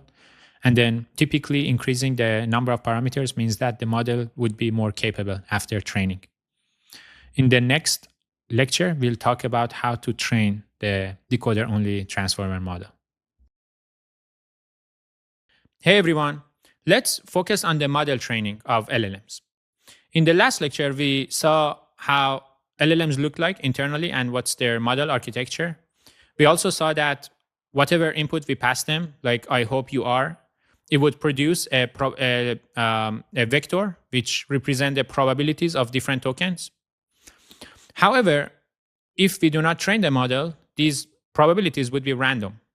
And the reason for that is because all the model parameters are random. So LLM has these layers, and layers are keeping their weights, and those weights are random. So when we pass this I hope you are as a basically sequence of vectors, it goes to the LLM. And remember, this entire thing, as we mentioned last time, is just a mathematical expression. And since all the weights are random, that means that the output would be random. So all the probabilities that would be produced by the LLM are meaningless. So we cannot really use this and rely on it to produce the next token. The purpose of model training is to use some processes and algorithm to tune these parameters that are internal to the LLM. So each layer would keep changing its parameters after we expose the LLM to the entire internet data, such that it can more accurately predict these probabilities. So let's understand this in more detail. So we have this internet data, which is cleaned and also converted to a sequence of IDs. Here, just for simplicity, in my example, I'm just showing them in text, in pure text, just so we understand easier. But in practice, this text and this text that goes into the LLM are basically just a sequence of IDs. So how training works? Basically, we have this internet data, and imagine this is some paragraph somewhere on the internet, and we have something like Albert Einstein was a German-born physicist and mathematician, and so on. So the goal of training is to just expose the LLM to some part of this paragraph, and then we force the model to predict the next token accurately. So what that means is that, for instance, we can just sample some part of this, like Albert Einstein was a German-born, and then we pass it to the LLM. From the paragraph in our training data, we know that the next correct word is physicist. So when we pass this to the LLM, we get the probabilities of the next token. We also know that what is the correct token. So this vector, we can think of that everywhere is 0 except the ID of the correct token, the ID that corresponds to the physicist token. So that ID is 1, let's say it's here, and everywhere else is 0. And these are probabilities. And the goal is to try to update the parameters of the LLM so that the probabilities are as close as possible to this vector. For that, we have to define a loss function. And there are just typical loss functions that are used for different problems. And basically what the loss function does, it measures the quality of the current predictions. So let's say these are the probabilities. Cross entropy loss is the common loss for this purpose that we use. We use that. It's just a formulation to compare these probabilities with the correct token and just would give us a number. And that number, if it's high, it means that these two vectors are not similar. So the loss is high. And if the probabilities are more similar to the correct token, the loss would be low. So this is the first step of training. We sample some text, we pass it to the LLM. Then we use a loss function, such as cross entropy loss, to measure the quality of the predictions. And again, cross entropy, if you search Google or go to Wikipedia, there are formulations how cross entropy is, can be calculated. This is the formula. And there are some details, where is it coming from, if you are interested to learn more about the theories. But again, at the very high level, it just measures how close the probabilities are to the correct token. Now, once we have this loss, it's now time to update the parameters of the LLM. And that's the purpose of the second part, which is optimization. Optimization is just an algorithm that uses the calculated loss value, and then it goes and updates all the parameters of the LLM based on some algorithm. So it updates them such that if we pass the same input to the LLM, it makes more accurate, it predicts more accurate probabilities next time. So that's all it happens. So now if we repeat these two steps multiple times, many times on different samples from the internet data, eventually we would have very good weights for the model, meaning that the model would end up with the weights that if we pass something like Albert Einstein was a German born, and if we look at the probabilities, the probability for the token physicist would be very high. And that's going to be the outcome of the training process. So we continuously sample text from our training data. We pass it to the model. The model output probabilities. We calculate the loss, compare it with the correct next token. And then we apply optimizer to update the parameters of the LLM. And after we do this enough time on the entire internet data, we would end up with a very good next token predictor model, meaning that whatever we pass, like Albert Einstein, we get the probabilities, and those probabilities are basically statistically very accurate in a sense that if on the internet we see in a lot of places we see Albert Einstein was, the probability of was would be high. So in other words, basically it learns all the dependency and statistics between all different tokens from the internet data, and then it has some implicit knowledge of the world. And that's because if the model can really predict the next token really well, it means that it has some understanding of different domains and different areas and some implicit knowledge. Imagine, for instance, we give the LLM something like, I like machine learning because.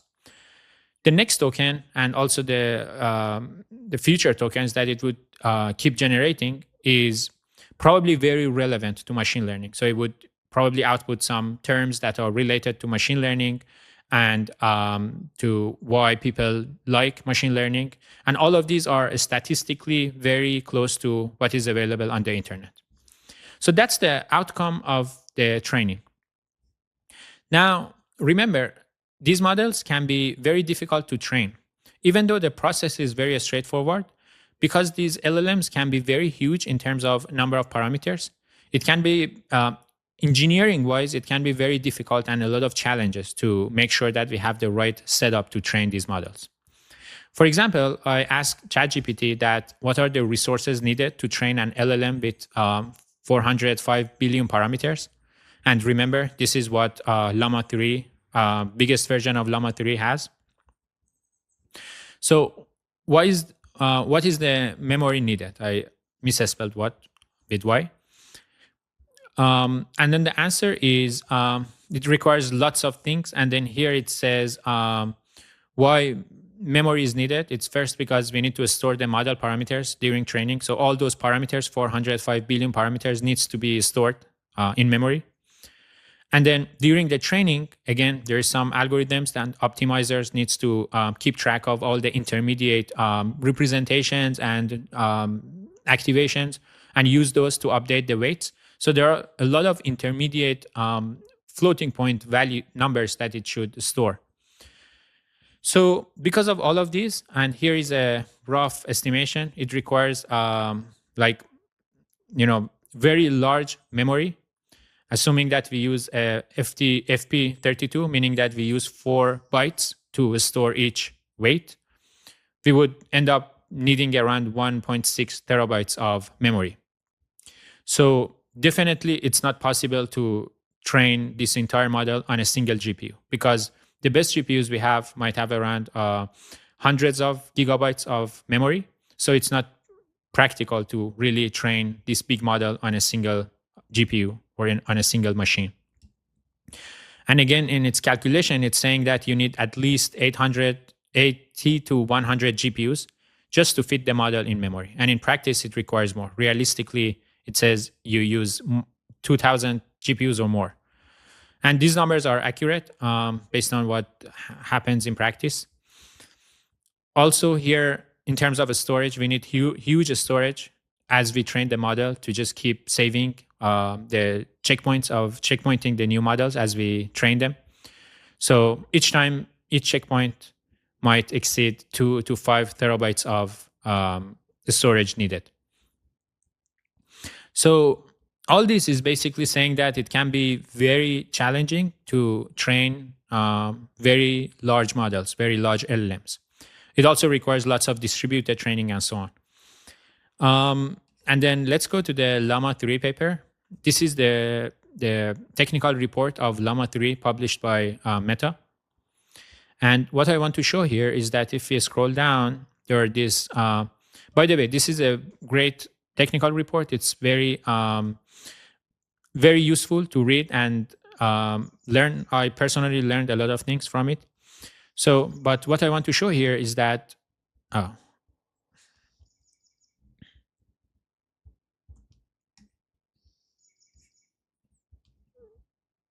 right, so what I want to show here is that if we scroll down, there is this pre-training stage, which we discussed in the last couple of lectures. And then they're talking about pre-training data, and they manually apply this cleaning and different, basically here they're saying that there are a couple of steps. The first step is the curation and filtering of large scale training corpus. We already discussed about this. Then they talk about model architecture, and finally the model training. So pre-training data, they start with something, they apply some data cleaning mechanisms, and here they explain more about safety filtering and text extraction and cleaning from HTML content and so on. And deduplication, we saw all these, why they are important and how it works. And then after the data preparation, they talk about model architecture. So they start with Llama 3 uses a standard dense transformer architecture. So as we mentioned before, most LLMs are all based on decoder-only transformer. And after model architecture is the training.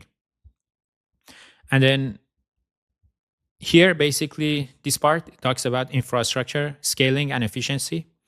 And if you just read it and go over it, there are a lot of details about storage and compute that is required. And they are, for instance, they are training this model on 16,000 H100 GPUs. And H100 is one of the more powerful GPUs that are available in the market. So they are using 16,000 of those GPUs. And then here also they're talking about how big storage is required, and network challenges. And then after that, they talk about all the optimization and techniques that they have to use, so they can only fit everything in memory. And they are talking about all different parallelism techniques for model scaling and pipeline parallelism. So what I want to show is that there are, and see, this section is very long. So they're doing a lot of tricks and a lot of engineering work just to make training possible on such a big model. So just engineering-wise, I just wanted to say it's difficult, but in theory, it's just these steps. If you look at the code is just calculating the loss using a standard cross-entropy loss function, and then using some standard optimizer to keep updating the model parameters. And then we keep doing this on the entire internet data. And then the outcome would be a model that is really good at predicting the next token based on the statistics of internet data. So I covered all I wanted to cover for the model training. Hello, everyone. In the last lecture, we wrapped up model architecture of LLMs. In this lecture, we want to talk about text generation. Given that we have a trained LLM, how can we use it to generate text? From the last lecture, we learned that if we use the LLM and we pass some input to it, like Albert Einstein, the LLM would produce probabilities for the next token. So it's going to be a vector, and each value would represent a probability of that particular token. Now, for text generation, this is not enough. What we want is we want actually some more text given input text. For example, if we are given Albert Einstein, we want the LLM to generate more text in a meaningful and contextually relevant way. So that's the purpose of step 4, which is text generation. So to do that, text generation is an iterative process. We iteratively generate tokens, and we continue doing that. It's basically a for loop. So to better understand that, let's just walk through a real example. Let's say we pass Albert to an LLM, and then the LLM produces probabilities. Now, in order to go from these probabilities to an actual token, we need some strategy or some algorithm to pick one token from these probabilities.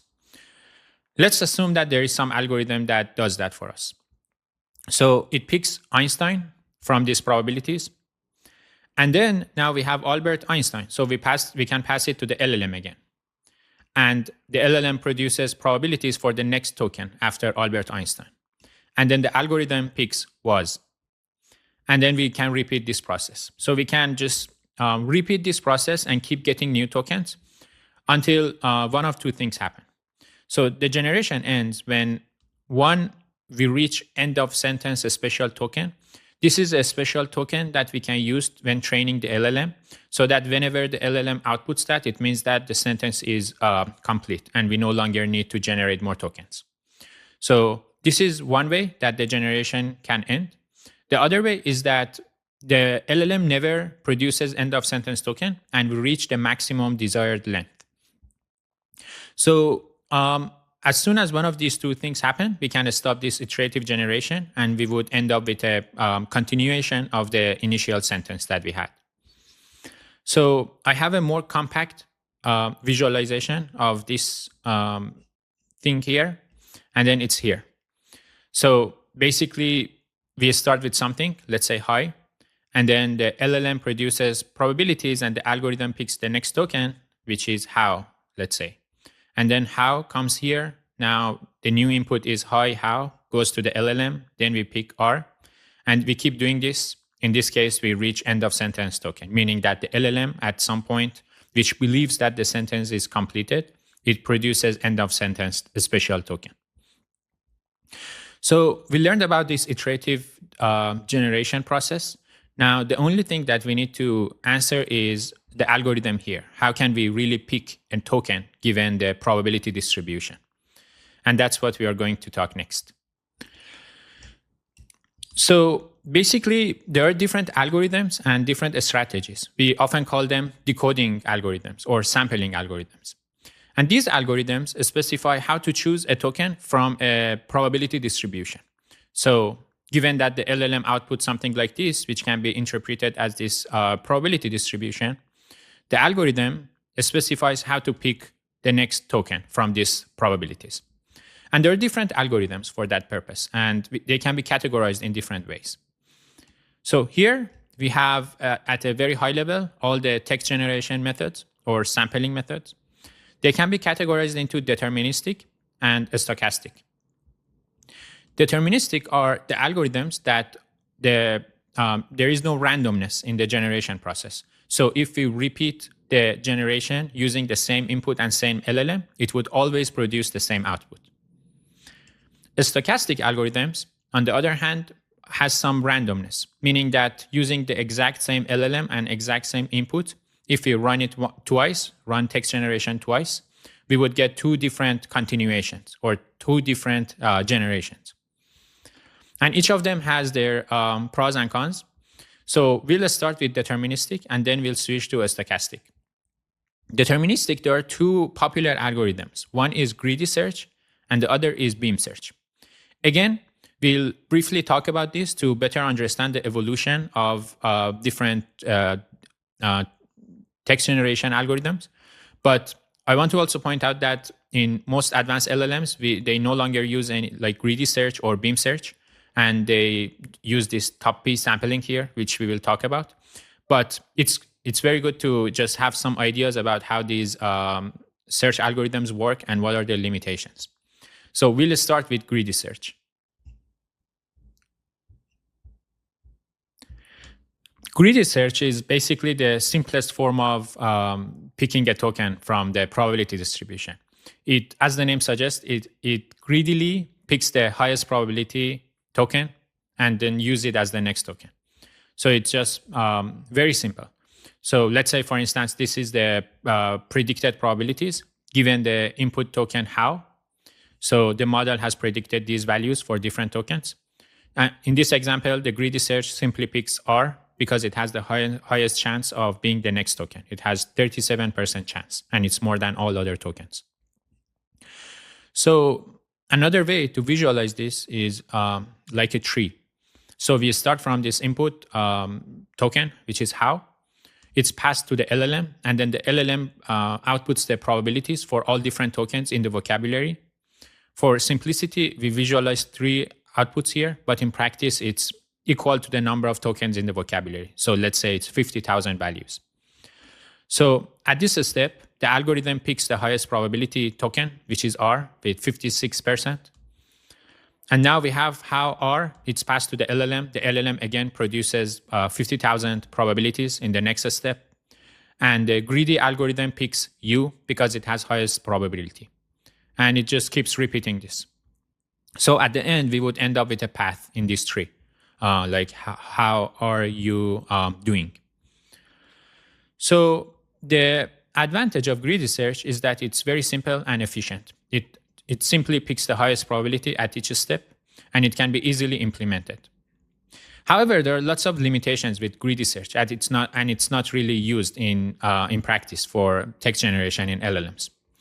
The key limitation of greedy search is that it's not really looking ahead.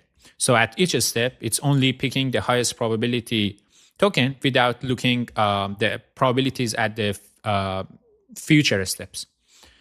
So this may lead to suboptimal generations because there might be better sequence of tokens in other branches. For example, here, even though R has the highest probability, there might be a different branch that if the text generation explores that, it may lead to something with higher probability if we just consider the probability of all the tokens in the sequence. But greedy search does not that. Greedy search just picks the highest probability at each step without looking ahead or considering any other branches. The other key limitation of greedy search, it may lead to repetitive outputs. So what that means is that you would see a sequence of tokens that keeps repeated in the generated text. And the reason for that is because there might be some cases where a sequence of tokens has very high probability and are very common and also commonly appeared on the internet. So the greedy search keeps picking those sequence of tokens because it's just preferred. They have highest probability statistically, and the algorithm just prefers to deterministically just keeps picking them. So that's greedy search. Before we switch to the next algorithm, which is beam search, let's see greedy search in example, in practice. So I have this code here in my Jupyter lab. And then there are some different libraries. Again, the purpose is not to be super familiar with some of these libraries and how they work. But there is this transformers library, which easily gives us access to various pre-trained models and also their tokenizers. So I'm using that to get a model, GPT-2 model, and also its corresponding tokenizer. So let me run this. And then the next thing I want to do is I want to start with some input sentence. For example, I enjoy walking with my cute dog. Now, what needs to happen is that this text first needs to be converted to a sequence of IDs using the tokenizer. So I run the tokenizer on this sentence, and it would give me model inputs. And model inputs is simply a sequence of IDs, or a sequence of IDs corresponding to these tokens. So let me run this. Now, if I print model inputs, we would see a sequence of numbers, 40, 28, 83, and so on. And these are corresponding to these individual subwords or tokens. So now we have model inputs, we have the model, we have everything ready. The next thing is we have to now run text generation using greedy search. And we don't have to implement greedy search from scratch. It's already implemented, and there is this method called generate with some inputs.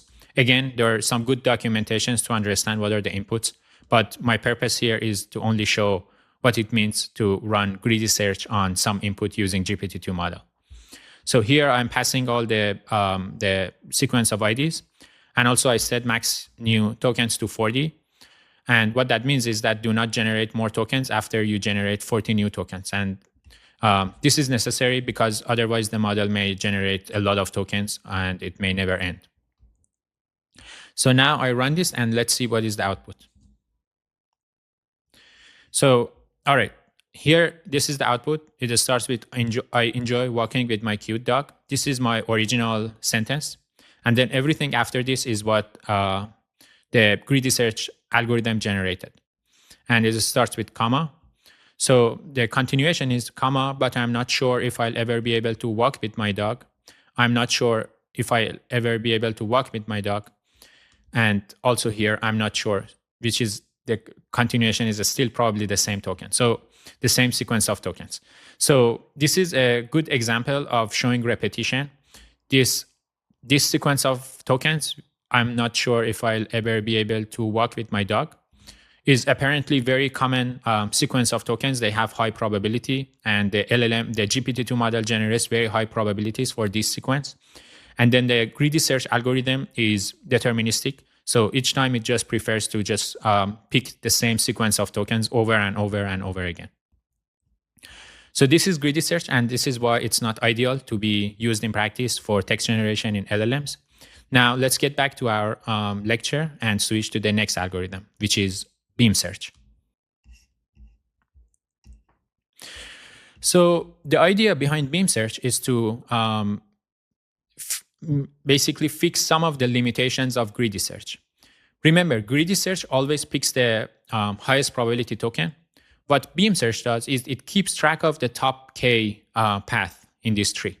So for instance, instead of picking the highest probability next token, it would always keep track of the highest probability, like 3 passes with the highest cumulative probability. So for example, if when we pass how to the LLM and we get all those 50,000 probabilities, the beam search would pick top 3 probabilities. For instance, let's say they are come or do with these numbers, and then it just discards everything else. So for the next step, we have 3 paths, 3 possible continuations, or 3 possible sequence of tokens. And they are how come, how are, how do. Now, LLM, again, for each of these, we pass to the LLM, and the LLM generate the next the probabilities, 50,000 for each of these.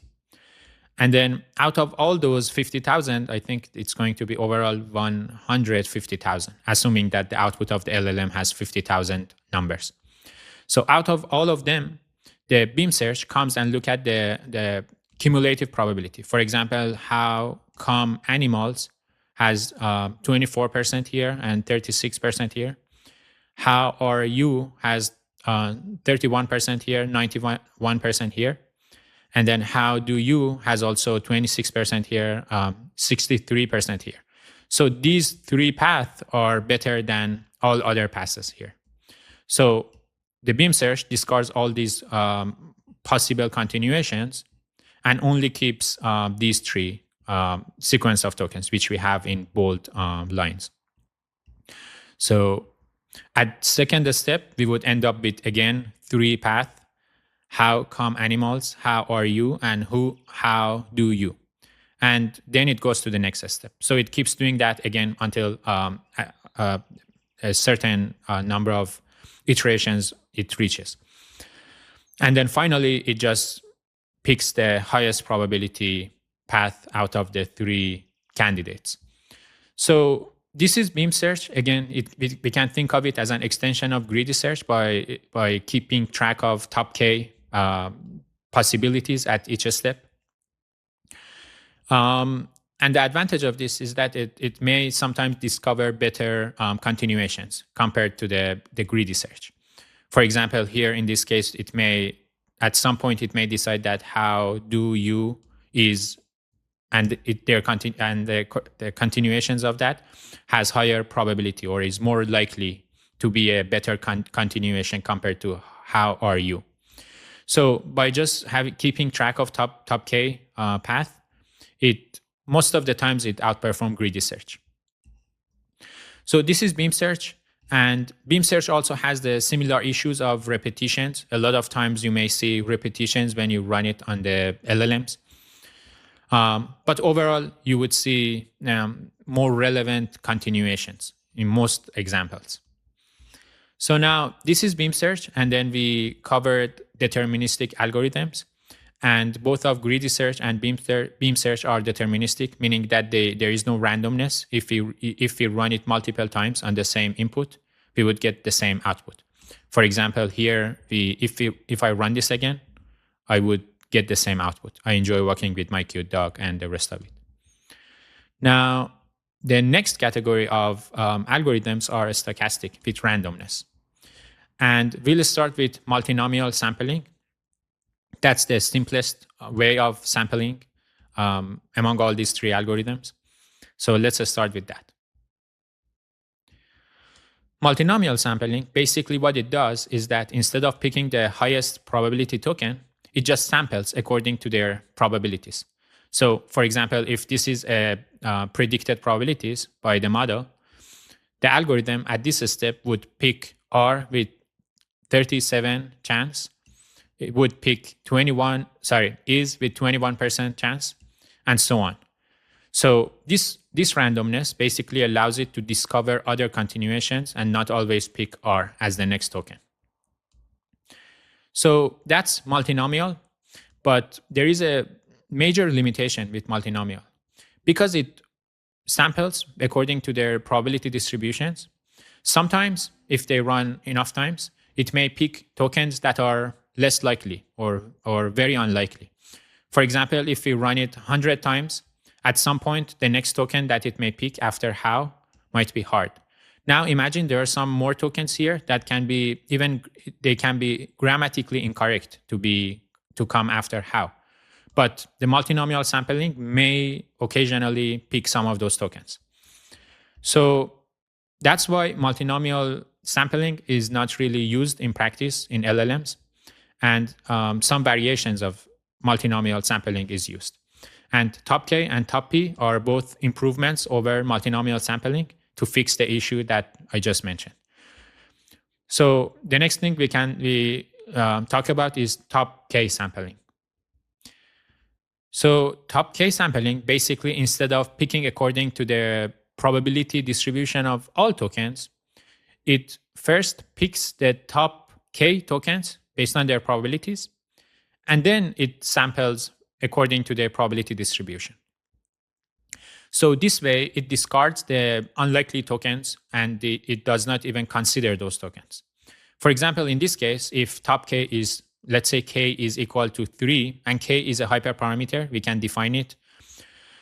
But let's assume K is 3, and we want to run top 3 sampling from this probability distribution. First, we keep the first 3 highest probability tokens, which are R, is, do. We discard everything else. And then out of these 3, now we sample 1 token. So this is where the randomness is introduced. So top K is clearly better than multinomial sampling because it simply discards what is very unlikely to come next and only keep likely words and then sample from those. So this is top P, but top K, But top K has also one limitation that we'll talk about. And that's what top P sampling is trying to fix. So let's go here. So imagine these two different probability distributions. In this example, we have probability of next token for thanks A. And then these are the probabilities. You can see thanks A lot. Lot has the highest probability, 89%. And then everything else is very low.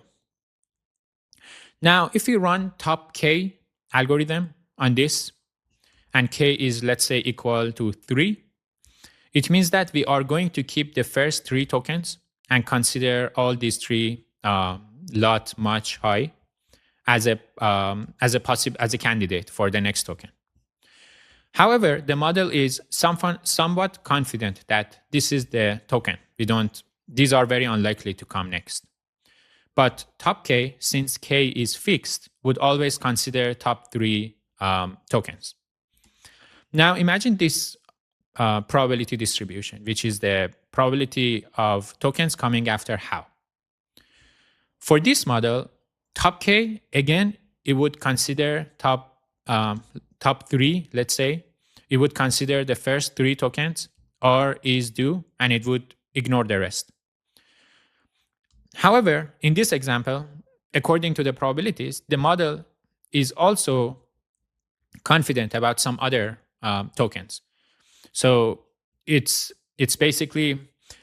more uniform, the predicted probability. So there are more tokens that can be good candidates to come next, to come after how. So all these explanations, what it means is that top K, because K is fixed, is not a good, is not an ideal algorithm. Because regardless of the shape of this probability distribution, it would always consider the top K tokens. When the model is very confident about, let's say, the next token, it would still consider top K. And when the model is not too confident and there is a huge possibility of candidates, the model would still pick top K. And that's what top P sampling is trying to address. So what top P does is basically it does not fix K. What it does is that it picks the top K tokens that their cumulative probability exceeds value P. Now, this P is a hyperparameter that we can provide and we can pass to this, we can specify in this sampling algorithm. For example, we can say top P equal to 90%. Or in this example, we have 88%. P is equal to 88. When it's 88, it means that pick the first few tokens such that their cumulative probabilities exceed 88%. And in this example, because the model is relatively confident about the next token lot and it has already 89%, it exceeds our threshold, and top P sampling would only consider this. In this example, since the model is less confident and there are more possibilities, the model would pick these 4 tokens because the first one is 31% and it's not still exceeding 88% threshold. The next one is 29%, so their sum is 60 and still it's below 88. So at this point, the sum of these tokens exceeds 88. And then the model discards the rest of the tokens and sample from this. So basically, top P is just an improvement over top K with a more dynamic K. It dynamically changes K, and it basically dynamically decides on K based on the cumulative probabilities. And top P is what is commonly used in practice in LLMs to generate text. Let's go back to my Jupyter notebook and see if I run top P on the same input, what's going to be the output. So again, I'm going to use the same I enjoy walking with my cute dog. And then I have top P sampling here. Again, model.generate works with that. We just need to specify do sample true and provide the top P value. In this case, I'm saying 92, meaning that I'm saying that use the tokens that their cumulative probability are 92, and then discard the rest of the tokens at each step. Now, if I run this, I'll get this output. I enjoy walking with my cute dog. This is the original sentence. And now the rest is comma, and then says RM, whatever, 65, who is on a leash at home. So again, it's not the best continuations, and that's because GPT-2 is not the best model out there. If we switch to some better models, we would see a lot better continuations. But at least we are not suffering from like repetitions or things like that. And also there is some randomness, meaning that if I rerun this, I would see a different continuations. Let me rerun. Okay, now I'm clearly seeing something different. I enjoy walking with my cute dog. I don't know what that is. And then it's saying, I love walking with my baby dog and having an empty apartment without dogs and other conveniences. Again, these continuations are not the best, but it's not because our sampling algorithm is bad. It's because GPT-2 is not too good. If we simply switch GPT-2 with something more powerful, like GPT-3 or even more powerful models, we would see a lot better continuations. And in future lectures, we would do that to see how different the output can be. So this is top P sampling, and there are some great like tutorials about these algorithms and the strategies and how different they are, what is going to be the output, the details of the arguments to use this generate and everything. So it's an interesting read. I've included the links in the lecture. And also here is basically another very interesting tutorial, how to generate text.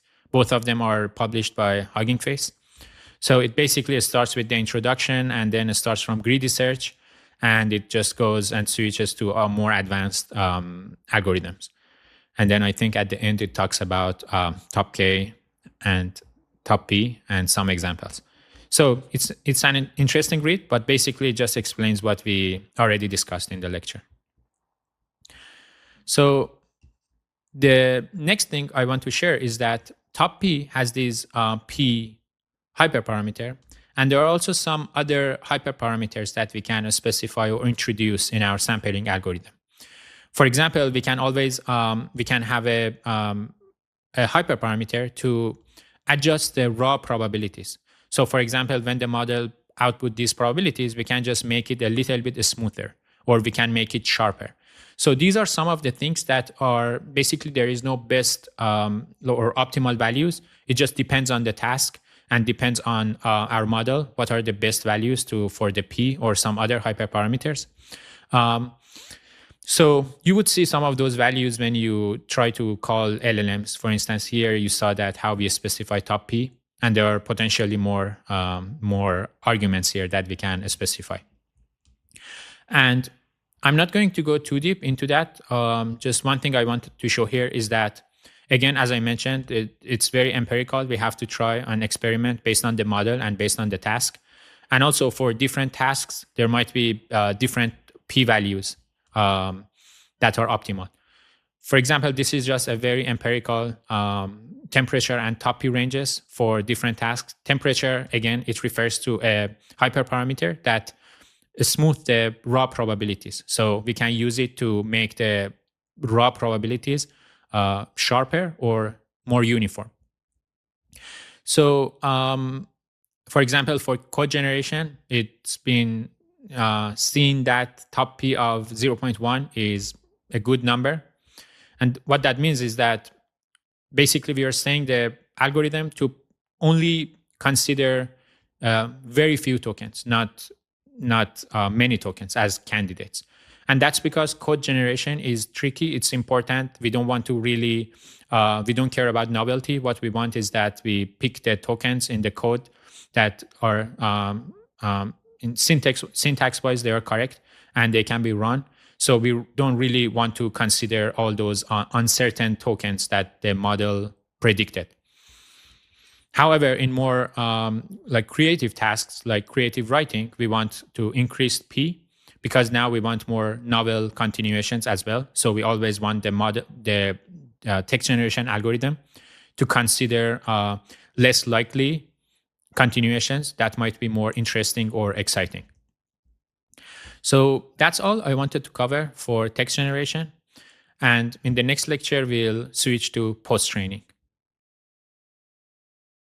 Hey, we're finally going to focus on the post-training stage. In the previous lectures, we discussed and wrapped up pre-training, and we saw that after the pre-training stage, we'll get a base model that is really good at predicting the next token. And then we can run text generation to continue text, given some input sentence. Now, that base model is not useful because it's going to just continue whatever input sentence is given to it. And it's not necessarily going to answer your questions. Now, the purpose of post-training is to adapt that base model so that it answers questions and also be more helpful and safe. And post-training has two steps: supervised fine-tuning, or SFT, and reinforcement learning. And we are going to talk about both of these in this lecture. Before talking about SFT, I want to go back to our Jupyter notebook and see what we mean by when we say the pre-trained model is good at continuing sentences and not answering questions. So this is, again, the same library, transformers. I'm going to pull GPT-2 model and its tokenizer. All right, and we'll use the same sentence: I enjoy walking with my cute dog, and then use top P sampling with some optimal parameters. And then we'll run it to see what the output is. And remember, top P is the best sampling method that is available and mostly used in LLMs these days. So the output is: I enjoy walking with my cute dog. My wife and my friend, they always have me covered with a blanket, and so on. So the sentence is basically just a continuation of what we provided as the input. Now, also remember that pre-training stage, we previously said that it's the very expensive stage and it's most important part because it learns from internet data. So this base model, even though it's just a next token predictor or just continues the inputs, it is a still very powerful model. It's basically, it has all the implicit knowledge that it could have seen on the internet. So what that means is that if we changed it to, for instance, I like machine learning, because it would continue this, but now it would continue and use words and terminologies that are very relevant to machine learning and why we like it and so on. So what that means is that it has some implicit knowledge about machine learning, what are typical words, how they follow each other, and so on, which can make this model very powerful. So it says, I like machine learning because it's easier to understand and you can use it to predict what people are going to say. It's not like you can do that in an e-learning system. So again, it's not the best continuation, and that's because the model is not too capable. It's just GPT-2.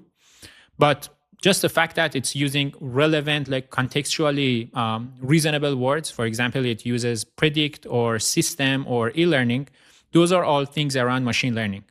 Now, if I change this to a more complex input sentence, let's say in quantum computing, let's see what it answers. In quantum computing, we can take an equation and generate an equation with the result that we can divide by the number of different elements in the equation. Again, it's not a useful continuation, but still it's using some kind of relevant terminologies or keywords.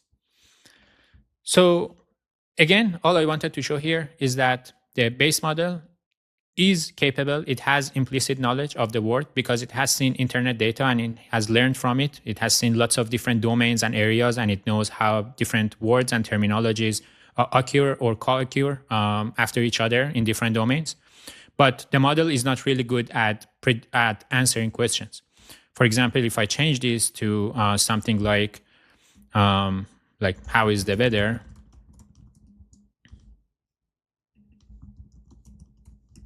It's going to probably just, how is the weather? Weather is one of the most common problems for people who are tired and stressed. So it's not really answering my questions just because it's the base model. Now, we also discussed that more capable models are bigger. They have more parameters. They could have billions of parameters. For instance, GPT-3 had 175 billion parameters. And then more recent models like Llama, the base model has 405 billion parameters. So it's not even practical to load it on a single machine. And I'm not able to load that here locally and show you how it responds. But there are different services, online services that we can use to load those models and interact with them. And again, there are many examples. One example is hyperbolic. And I just want to show that if I switch GPT-2 to something more capable and bigger, how the response would be different. So here we can select a model. I have selected Llama 3.1 405B base, and the name is clear what it means. Llama is basically Meta's LLM. 3.1 is the version, one of their recent models. 405B is showing their number of parameters. It has 400 billion parameters. And basis means that this model is the outcome of the pre-training stage. So this is the base model. It just continues the sentences. It's not going to answer questions. Now, this is also the max tokens. I'm going to reduce this to 60. And then we'll keep these default. These are top P temperature. These are the hyperparameters to control the text generation process. And what I'm going to enter here, so in the notebook, we saw that for something like I like machine learning, because the output was not really too useful, because it's easy to understand and I don't have to worry about that, he says. And this is just because the model is not too good, is not good enough. Now here, if I enter the exact same prompt, I like machine learning, because let's see what Llama would respond. I like machine learning because it's a set of tools that can be applied to a variety of problems. You can use machine learning to predict the price of a house or the probability that someone will click on an ad. You can also use it to identify faces and so on. So again, as you can see, now the continuation is a lot more meaningful and also relevant to the input sentence. So that's why bigger models or base models basically has an implicit knowledge about the word, because they're really good at understanding text and continuing them in a relevant way. So now if I also change it in the other example in quantum computing, let's see how it responds. We often want to construct a circuit to perform a particular operation. One way to do this is to design a circuit directly. Again, I'm not an expert in quantum computing, but when I read this, it makes sense. So again, the model seems to be doing well. And then the last example is I want to now enter a question. For example, I want to see, I want to write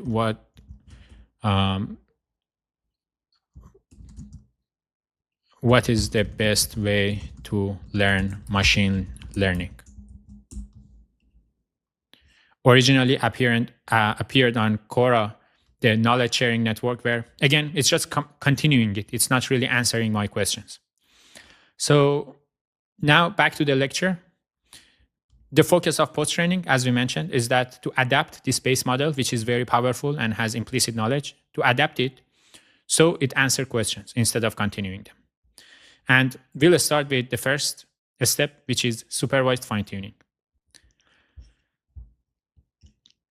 So again, we have supervised fine-tuning as the first step. It's also sometimes it's called instruction fine-tuning, because we are fine-tuning the base model so it follows instructions. And the goal of this stage is to adapt the model from a completion model to following instructions. So for example, if from the base model, we ask a question like, I want to learn ML, what should I do? The model may continue with things like, with more questions maybe, something like, is it even easy? I'm not so confident, and so on. But after this SFT stage, we'll get the SFT model. And then if we ask the same question, it would actually answer the question. It would say something like, take Andrew Ng's course on Coursera. Now, just out of curiosity, let me ask the exact same question from Llama 3 and see if it really adds more question to it or just answers it. I don't know what happened. Let me try again.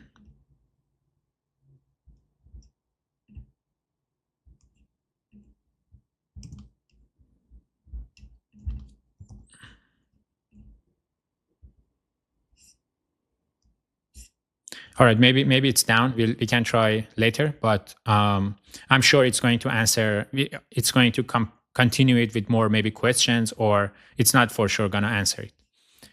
So back here, in order to complete this SFT, we'll follow the same process as we discussed in the pre-training stage. First, we will prepare data, and then we'll train it.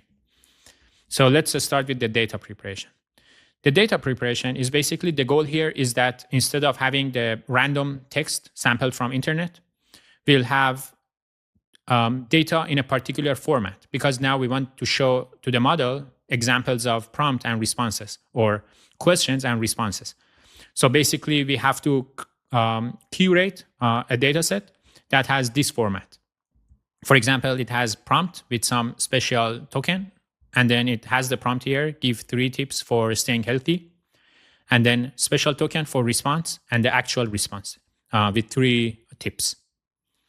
Now, if we have a lot of examples in this format, then we will use it to continue training the base model on this data. So this data is also called demonstration data, because basically we are demonstrating to the model that learn from this format and follow this format. Now, there are different data sets and there are different examples of this data set, but the main thing is that this data has to be curated manually. In practice, it's often usual to hire some experts or annotators and then ask them to create these pairs. So one example, for instance, is alpaca dataset. Just to get a sense of how the data look like, I have the link open here, and this is the data. It's basically very similar to the pre-training data, but now the difference is that it has instruction column and output column. So these are things like give 3 tips for staying healthy and the output.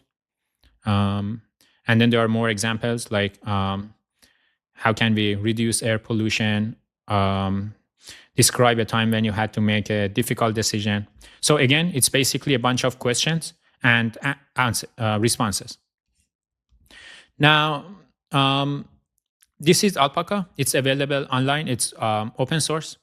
But there are also some other datasets. For example, OpenAI has Instruct GPT dataset. So what happened was that they trained GPT-2 and then later GPT-3, but both of these models were only pre-trained. So they were not doing any post-training on those models. And then later, they published a paper, this paper, training language models to follow instructions with human feedback. And what they did was they continued training GPT-3 model and running post-training. So basically, they ran SFT and then reinforcement learning on the GPT-3. And then the outcome of that model, the outcome of this process was basically the fine-tuned model. And that model, they called it, GPT 3.5 or Instruct GPT. And also, this paper was released in March 22. And then ChatGPT was released and launched a few months later. So I believe that probably this model was used and then probably some additional optimizations was happening on top of that to use as their initial model on ChatGPT UI. So again, this paper, it's an interesting read. And what I want to focus on is their data set. So they hire experts and then they manually create those pairs of prompts and responses. And then they call it Instruct GPT dataset. And then they do not release this data set, and it's not open source, but it has around 14,500 examples of such pairs. And again, there are a lot other examples that are open source now, like Alpaca, Dolly, Flan by Google. And all of these instruction or demonstration data usually ranges between like tens of thousands or maybe hundreds of thousands of examples. So it's a lot smaller than the pre-training data, which is the entire internet. However, the quality is very high. The pre-training data, it's just all the data on the internet, and many of those, even after we clean them, might still be noisy and not too helpful. But this data, since it's carefully curated by experts, it's usually very high quality. And again, nowadays, if you search Hugging Face for instruction tuning datasets, there are lots of examples. And some of these are for different purposes. For example, this has name No Robots. And I'm sure some of these are more focused on math and mathematics, math instruct, and so on.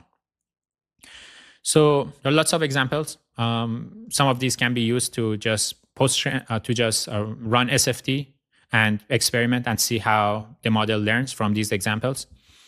So this is data preparation. Basically, it's going to be thousands of these examples, prompt and response. Now, after this data set is prepared, the next step is running training. Training is very simple because it's identical to what we saw in the pre-training. We don't have to change a single line of the algorithm and anything.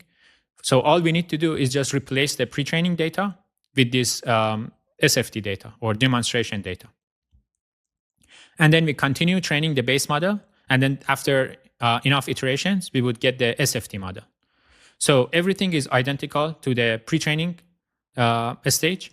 And that means that we'll use the same loss function. We'll use the same optimization. And then we'll just sample from the demonstration data with things like what is the capital of France. And then we ask the model to predict the next tokens. So this way, basically, the model would learn from the SFT data to answer questions. So that's training. It's very straightforward. We don't have to change a single line. And then after training, the outcome of SFT stage is the SFT model. And the SFT model would now answer questions. So if you ask, I want to learn ML, what should I do? It would really answer something like take Andrew Ng's course on Coursera. So we talked about SFT stage. Now, this model is not still ready to be deployed. And we'll talk in the next lecture why this model is not ready and why we have to have another stage. And that's called reinforcement learning to make this model ready for deployment. Hey, we talked about the SFT stage. And in this lecture, we'll switch to the second step of post-training, which is reinforcement learning. Before we talk about the actual algorithm, let's understand what is the problem. The problem is that after the SFT stage, we get this LLM, and then this LLM is good at answering questions, meaning that if we ask a question like, I want to learn ML, what should I do? It's going to output something that basically answers to your question. For example, it would say, take Andrew Ng's course on Coursera. Now, this response is contextually relevant, it's grammatically correct, and it's answering my question. But now let's compare this with a different output. For example, something like start with a solid foundation in Python, linear algebra, probability, and statistics. Then take a beginner-friendly ML course like Andrew Ng's on Coursera. Practice by building small projects and exploring real data sets. Now, both of these answers are correct and contextually relevant, but this answer is clearly much, much better than this answer. It is more detailed, it's also more helpful, and it's giving me some starting points. The focus of reinforcement learning to go from this kind of output to more detailed, accurate, correct, safer outputs. And that's what we want to happen in reinforcement learning stage. I have another example here to better understand. When we have a prompt like, what are some effective ways to reduce my stress? The LLM may have different options to respond to it. For example, response 1 can be go skydiving for an adrenaline rush. Second response is exercise regularly and maintain a healthy diet. Third response is shame on you, try meditation. And fourth response can be ignore your problems and hope they go away. Now, again, all these are possible from SFT output because they are actually answering questions and they're not too off in terms of their context. For example, when it says ignore your problems and hope they go away, it's actually answering to these questions. It's not answering to a different question. But the response is really not helpful because by ignoring your problems, it's not going to help you. Response 3 is a mix. It's giving good advice like try meditation, but it's not polite. It's not a safe response.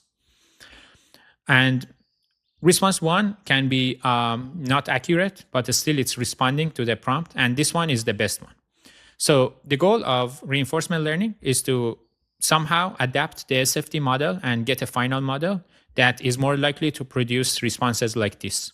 and less responses like these three. So now let's start about learning the technicals. So reinforcement learning goal is to generate responses that are preferred by humans. So which responses are preferred by humans? Typically the ones that are correct, accurate, safe, helpful, polite, and so on. So after we complete the RL stage, we go from this SFT model to this final model. And this final model is basically what eventually we would use and deploy as a chatbot. But how do we do that? How does this reinforcement learning happens? It's basically the training algorithm at a very high level, just to get an intuition, is basically a practicing algorithm. We allow the SFT model to practice. So what practice means is that we give it some inputs and we ask the SFT model to produce different responses. So each of these arrows here is basically showing one response to this prompt, what is 2 plus 2, by SFT model. So here we have 1, 2, 3, 4, 5, 6, 7 responses. And then based on these responses, we say, hey, this response and this response was better. And these 5 responses that are in red are not good. So then the training algorithm goes back to the SFT model, updates its parameters, so that next time when we pass a prompt like this, it would be more likely to produce responses that are green, that are more similar to these green responses. So that's the high-level idea. The model practices. It generates responses for the same prompt, and then we somehow we share with the model that which responses are better, which responses are worse, and then the model tries to reinforce itself, basically reinforces such that it generates more responses similar to the ones that we liked. So how does this happen? Basically, the main question is how can we really, once the model generates these variations of responses, how do we determine which responses are better than others? To answer this question, we can split all the tasks in the world into 2 groups, verifiable and unverifiable. Verifiable tasks are the ones that we can easily verify the response if it's correct or not.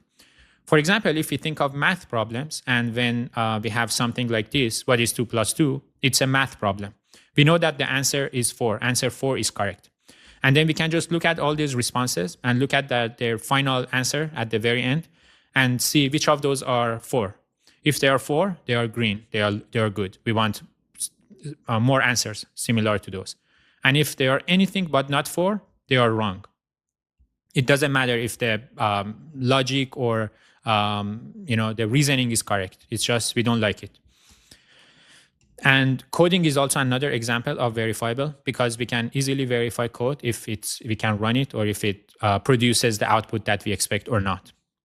But there are also unverifiable tasks. For example, if you think of writing or brainstorming, it's not really easy to identify or say if output is correct or not. It's very subjective, and it's also relative. So, for example, for brainstorming, if the input is, help me choose a good name for my startup, there might be various responses, and then some of them are better than others. But there is no really easy way to verify if they are correct or not. And those are unverifiable. And these 2 groups of problems are handled differently in the reinforcement learning stage. We'll first start with verifiable. We understand how training works in verifiable problems, and then we'll switch to unverifiable problems. So again, verifiable is easier because we can have some logic here, some software, some Python code to look at the responses and then basically check if their final answer is similar to what we expected or not.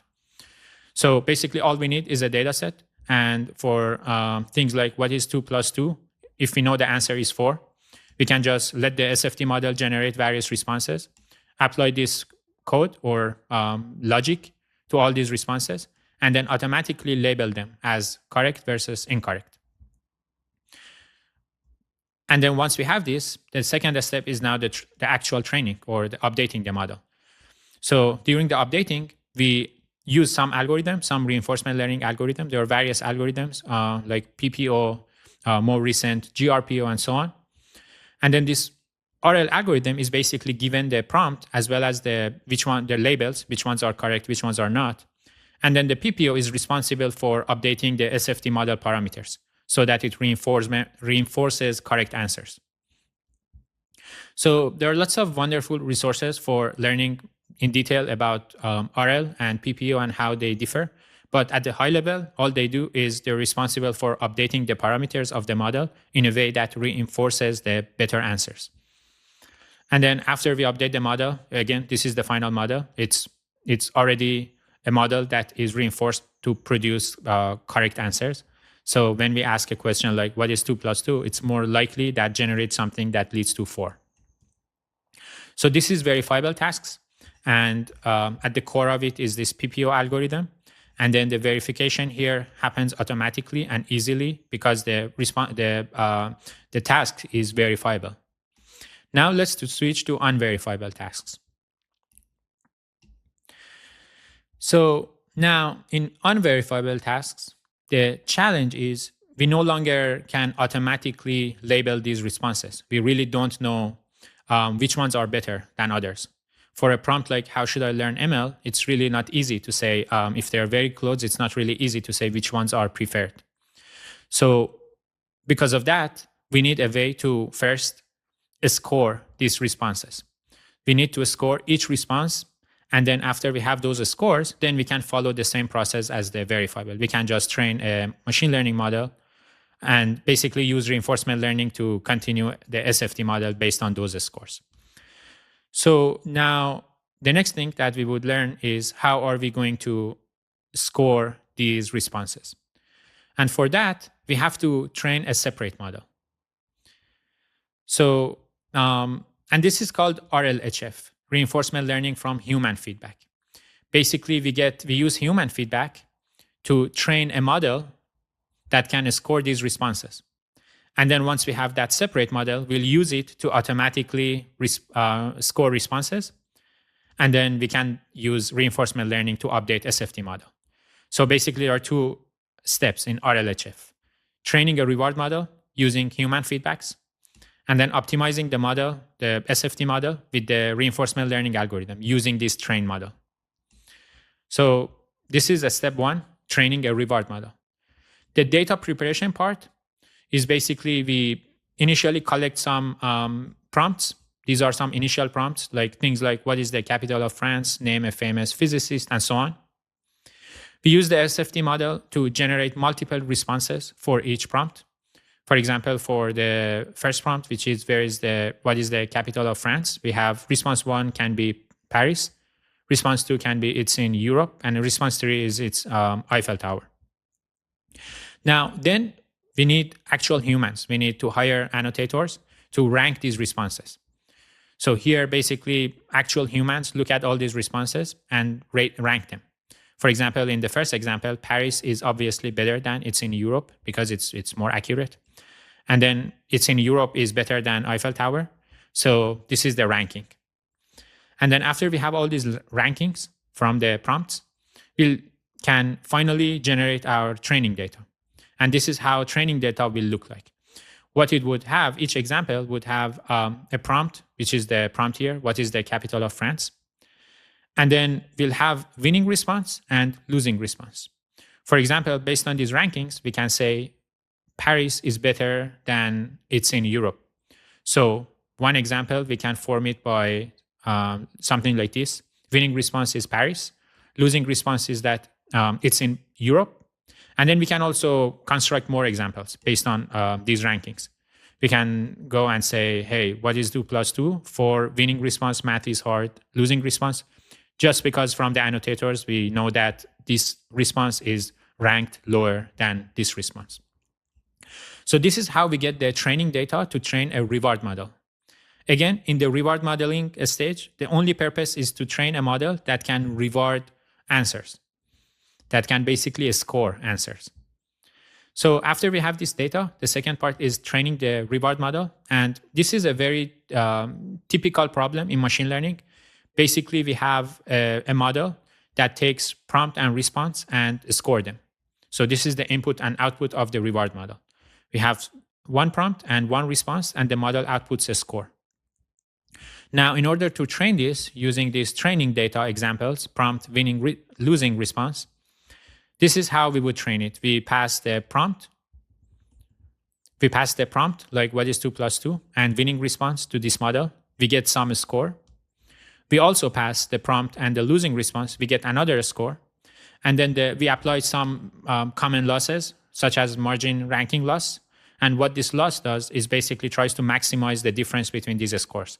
So what it does is it tries to increase the score of winning response, and then it tries to minimize or lower the score of losing response so that their difference be maximized. Basically, this is the objective. So that's it. It simply uses this a loss function like margin ranking loss for this purpose. And then after we train this model on our training data, on this data, eventually we would have a model that when we pass a prompt and response, it would predict the score. And this score would align with humans' preferences or feedbacks, which we obtained here. So now this reward model will be a proxy for humans. Instead of humans going and actually ranking these responses, the reward model would now score them. So we talked about the first step of RLHF, training a reward model. The second step is almost identical with what we saw in the verifiable tasks here. It's very similar to this. The only difference is that now we don't have an automatically verifiable component, which is easy to implement. Instead of this, we have now a reward model. So let's go to the optimizing the model with RL stage. Again, very same process. We use some reinforcement learning algorithm to update SFT model's parameters using the scores. And the scores are obtained by the reward model. So for a prompt like, how should I learn ML? We pass to SFT model, we get multiple responses. The reward model scores each response. And these scores are the hope is that these scores would align with what humans would have scored because the reward model is trained on human preferences. And then the PPO algorithm would take these scores and the prompt, and it basically updates the parameters of SFT model. So next time it generates responses with higher scores. So it reinforces responses like this and this with higher score. So that's the second stage. And then after we apply this reinforcement learning, we would end up with a model that produces answers that are more aligned with humans. And that means that they are more correct, they are more detailed and useful and safe. So for a question with like, I want to learn machine learning, what should I do? We saw this example. They would output something like a start with solid foundation in Python and so on. So this is post-training, and we talked about both the stages of post-training. We talked about, let me go here. So we talked about both SFT stage, which is responsible for just adapting the format of the output to answer questions instead of continuing it. And then we apply reinforcement learning so the model practices to produce more accurate, correct responses. And then during the reinforcement learning, there are two types of tasks, verifiable and unverifiable. Verifiable tasks are the ones that we can easily learn them.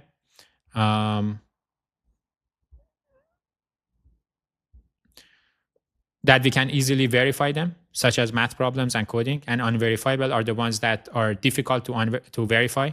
For verifiable, we can just simply have a component to rate score these responses, and then we use reinforcement learning to update parameters.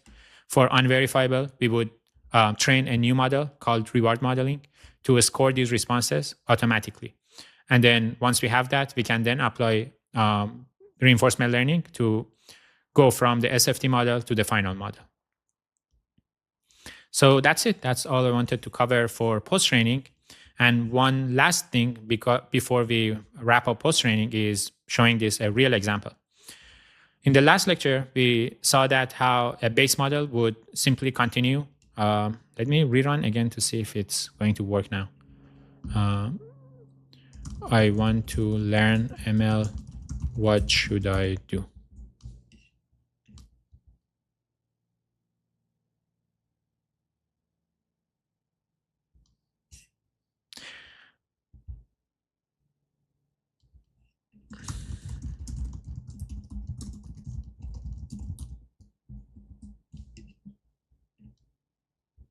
All right.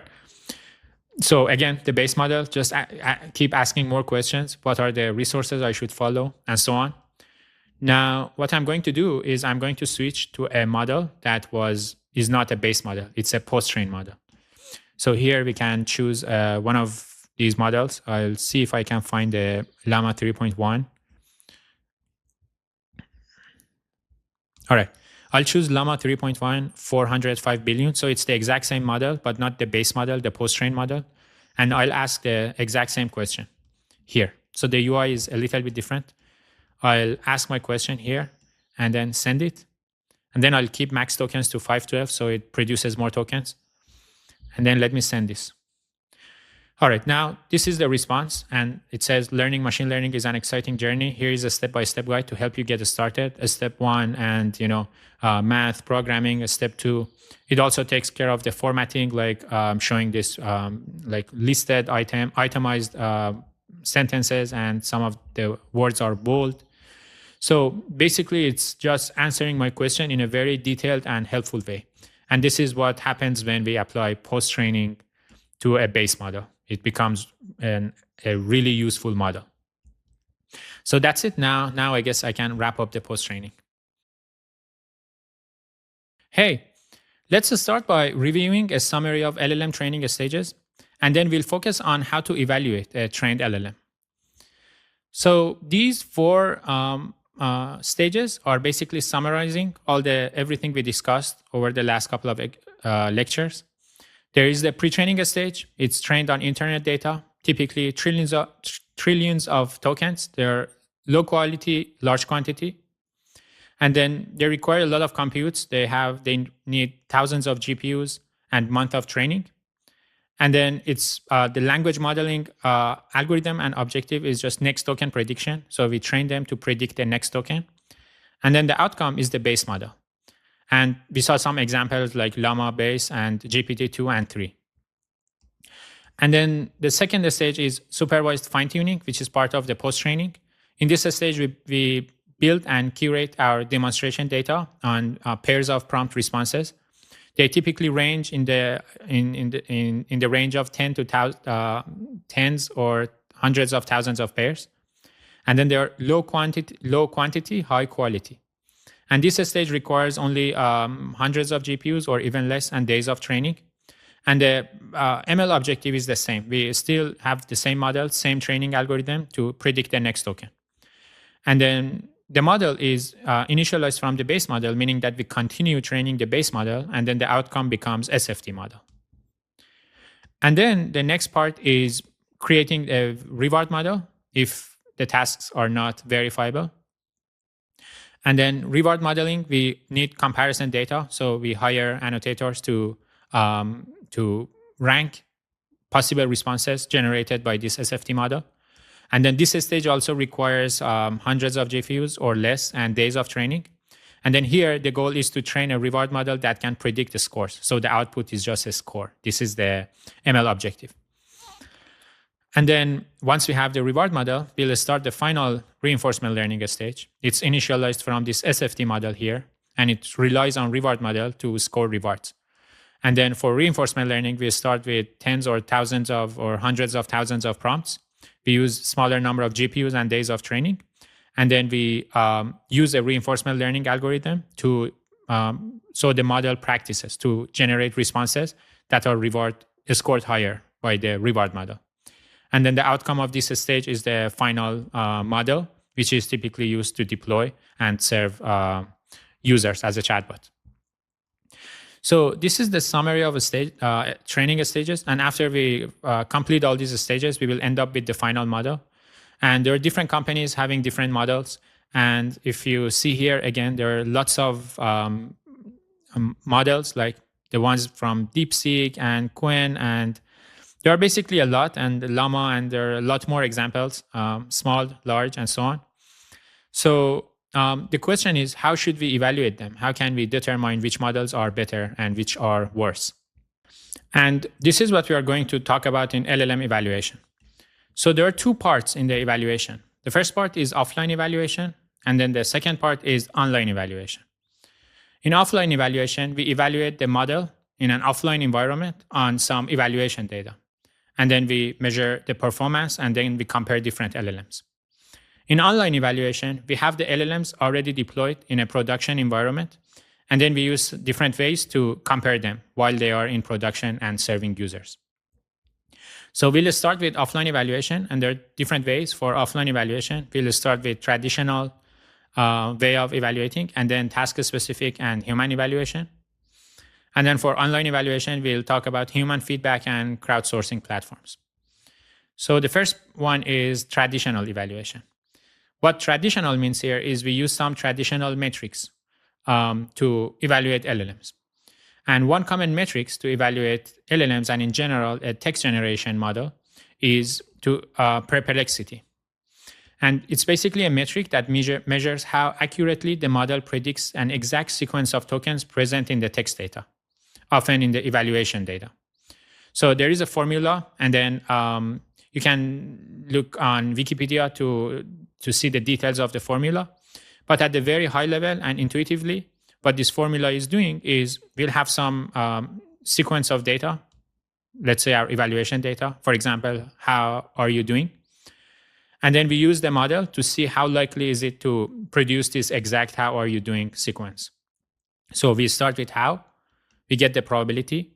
Then we pass how are, we get the probability of you. And then we have basically, in practice, like theoretically, we have to multiply them, or we can basically take the log of these values and then sum them.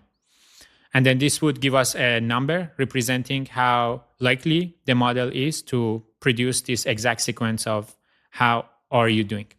And this way, basically, we measure how good the model remembers evaluation data or can exactly reproduce evaluation data. And then this way, we can compare different models, and the model or the LLM that is better at producing or reproducing the evaluation data is better. However, this method, this traditional way of evaluating LLMs is no longer too helpful or meaningful, because this metric is not really telling us much. What it says is that the model can reproduce a certain sequence of tokens, but that's not what humans want really in practice. What we want is a model that can really answer our question, or it's correct, or it's useful. So that brings us to the second way of evaluating LLMs, which is task-specific evaluations.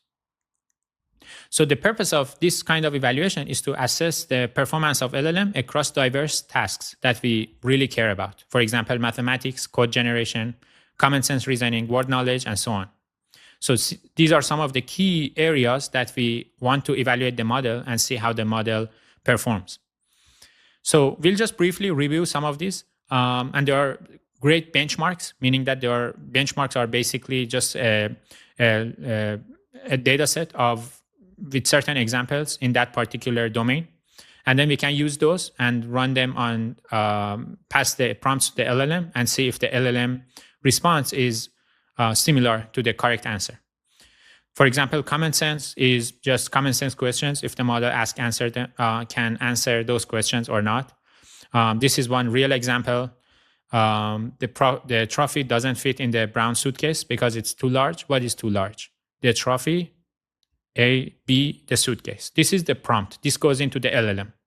And then the correct answer from this data set, from this example, is the trophy. So we pass this to the LLM and we see if the LLM really generates the trophy, or it generates the suitcase, or anything else, like any random outputs. And then this way, we can compare different LLMs and see how well they are doing in, let's say, common sense reasoning. And there are a bunch of benchmarks for each of these domains. We have listed 3 benchmarks here. And then for word knowledge, for example, who wrote this, who wrote that, and this is the correct answer, and these are the benchmarks, and we can use LLMs and evaluate them on their word knowledge capability. And then we have mathematical reasoning. For example, if a train travels 60 miles per hour for 3 hours, how far does it travel? And then we see if the model can really answer correctly or not. And then we have also code generation, something like write a Python function to check if a number is prime. And then this is some possible correct answer. And then the model also generates an answer. And then we can check and see if the outputs are correct or not. And these are some benchmarks for code generation. So this way of evaluating LLMs is very common because we really care about these numbers and we want to know how good different models are compared in different domains. So this is a common way of evaluating LLMs. And then the last part, which we had here, is human evaluation. Basically, in this type of evaluation, we just ask higher experts and expert humans. And then we ask them to ask challenging questions from the LLM and see if their answers are correct or not. So this can be tricky. In one sense, it's good because humans are more capable of evaluating and understanding the responses and verifying them. But also it can be tricky because humans can be biased, and a lot of times, depending on who is evaluating an LLM in which domain, the responses or their evaluations might be slightly biased and also subjective. But this is also another way to evaluate LLMs. And then we'll switch to the online evaluation. In online evaluation, we have two ways of doing it. One is human feedback and another is crowdsourcing platforms. So human feedback is simply just when the model in the UI, in let's say ChatGPT UI, it responds, it asks the user to rate it with a thumbs up or a thumbs down. And this way, the team behind ChatGPT can get a feedback from real users, whether they're happy with the answers or not. And this would give them a signal whether how good the model is doing compared to previous models. And this signal can be also used for other purposes, like for further fine-tuning or doing reinforcement learning, because these feedbacks are coming from real humans, so they can be valuable. But they can also, they serve as an evaluation purpose as well.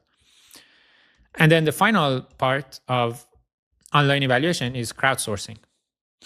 So there are different websites that they use crowdsourcing to rank and rate LLMs. And one common example is this LM Arena.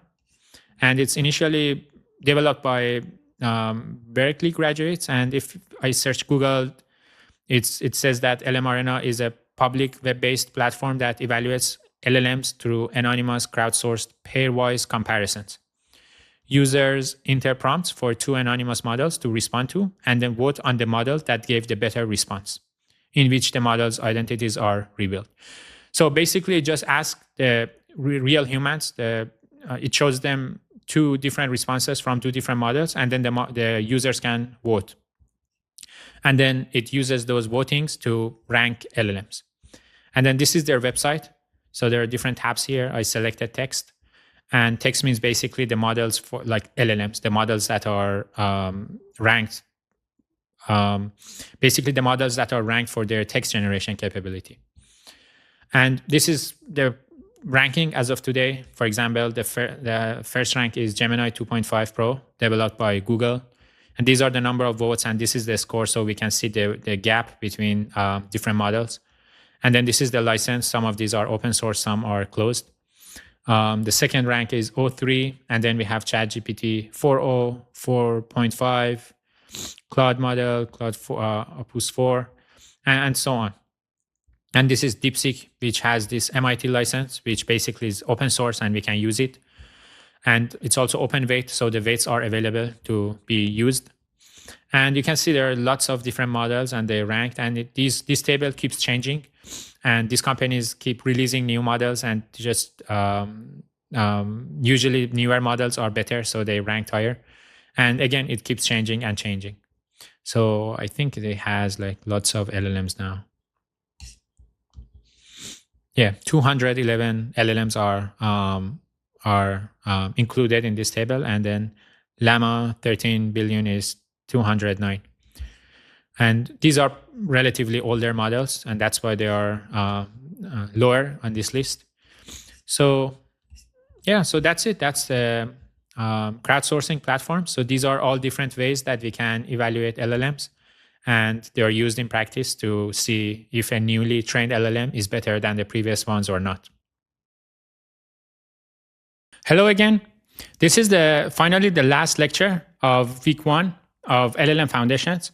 So we learned everything about the foundations of LLMs, how the data preparation looks like, how the model architecture is, model training, both the stages, pre-training and post-training, and also evaluation.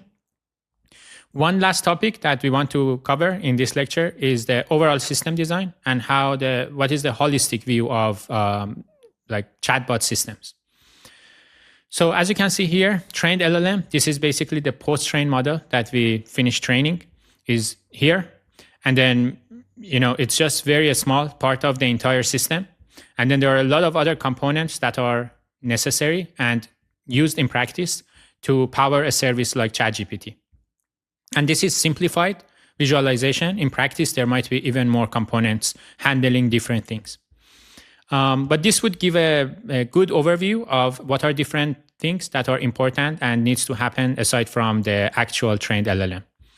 So let's just walk over them one by one and understand what are their purposes. So when we have the text prompt coming from the user, the first component usually we have is some guardrails for input guardrails.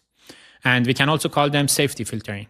So all this component does is it ensures that our text prompt, the text prompt that was provided by the user, is a safe prompt, meaning that it's a safe request or safe question.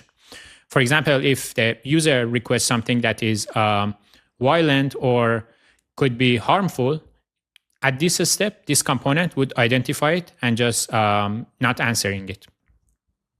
So basically, if the result of the safety filtering is that it's not safe, if it determines it's not safe, then it would use some other smaller models to generate some rejection response. So this generated response would be shown to the user. And this is something like, hey, sorry, we cannot assist you with that, or things like that we've seen on various platforms.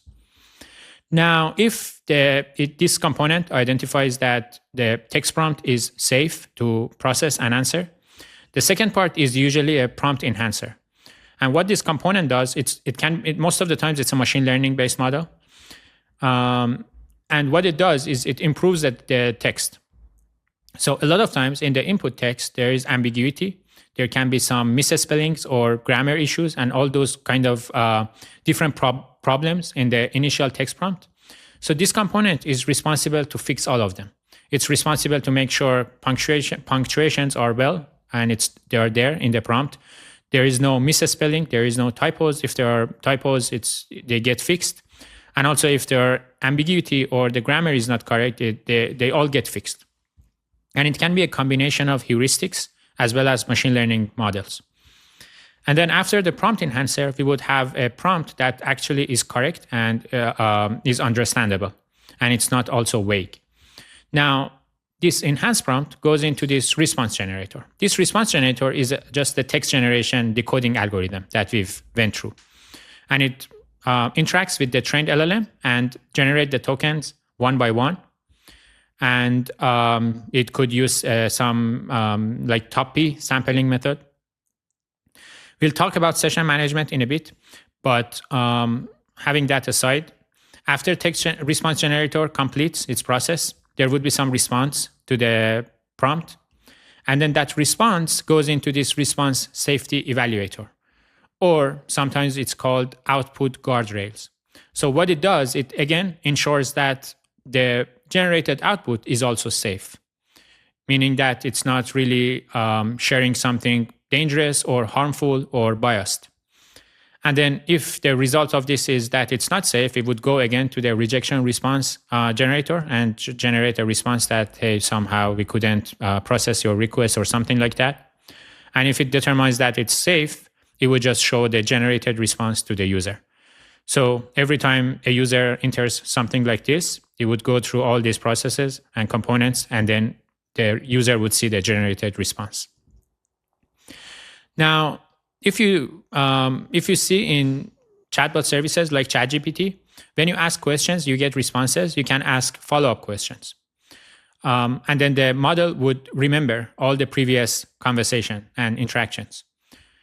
For example, you can ask something like, hey, help me come up with a name for my startup. And then the model would share something. And then you would say, hey, these are not good. Make it more formal or informal or something like that.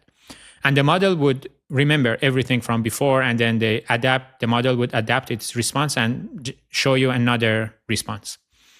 And this is handled by a session management. And all it does is basically it just keeps track of all the previous messages that were interacted between the user and the LLM. And it would append those into, and it's called chat history. It would append those to the new prompt each time. So each time you enter a text prompt and it goes here, right before that, it just appends here all the previous chats in that particular session. And all of this goes into the response generator. So when the response generator interacts with the LLM using top P sampling, the LLM takes into account the entire chat history when generating the new response. So this is how the follow-ups and chat and follow-up questions are handled using a session management. So that's it. That's about overall system design. Again, in practice, there are a lot of other components for different reasons. And again, it's something, there is not a single solution. Different companies use different components for different purposes. But this can be a rough, it gives an overall intuition of how a system design of a chatbot can look like. So with that, we can wrap up week 1 for LLM Foundations. We've learned everything we wanted to cover. And let me find this.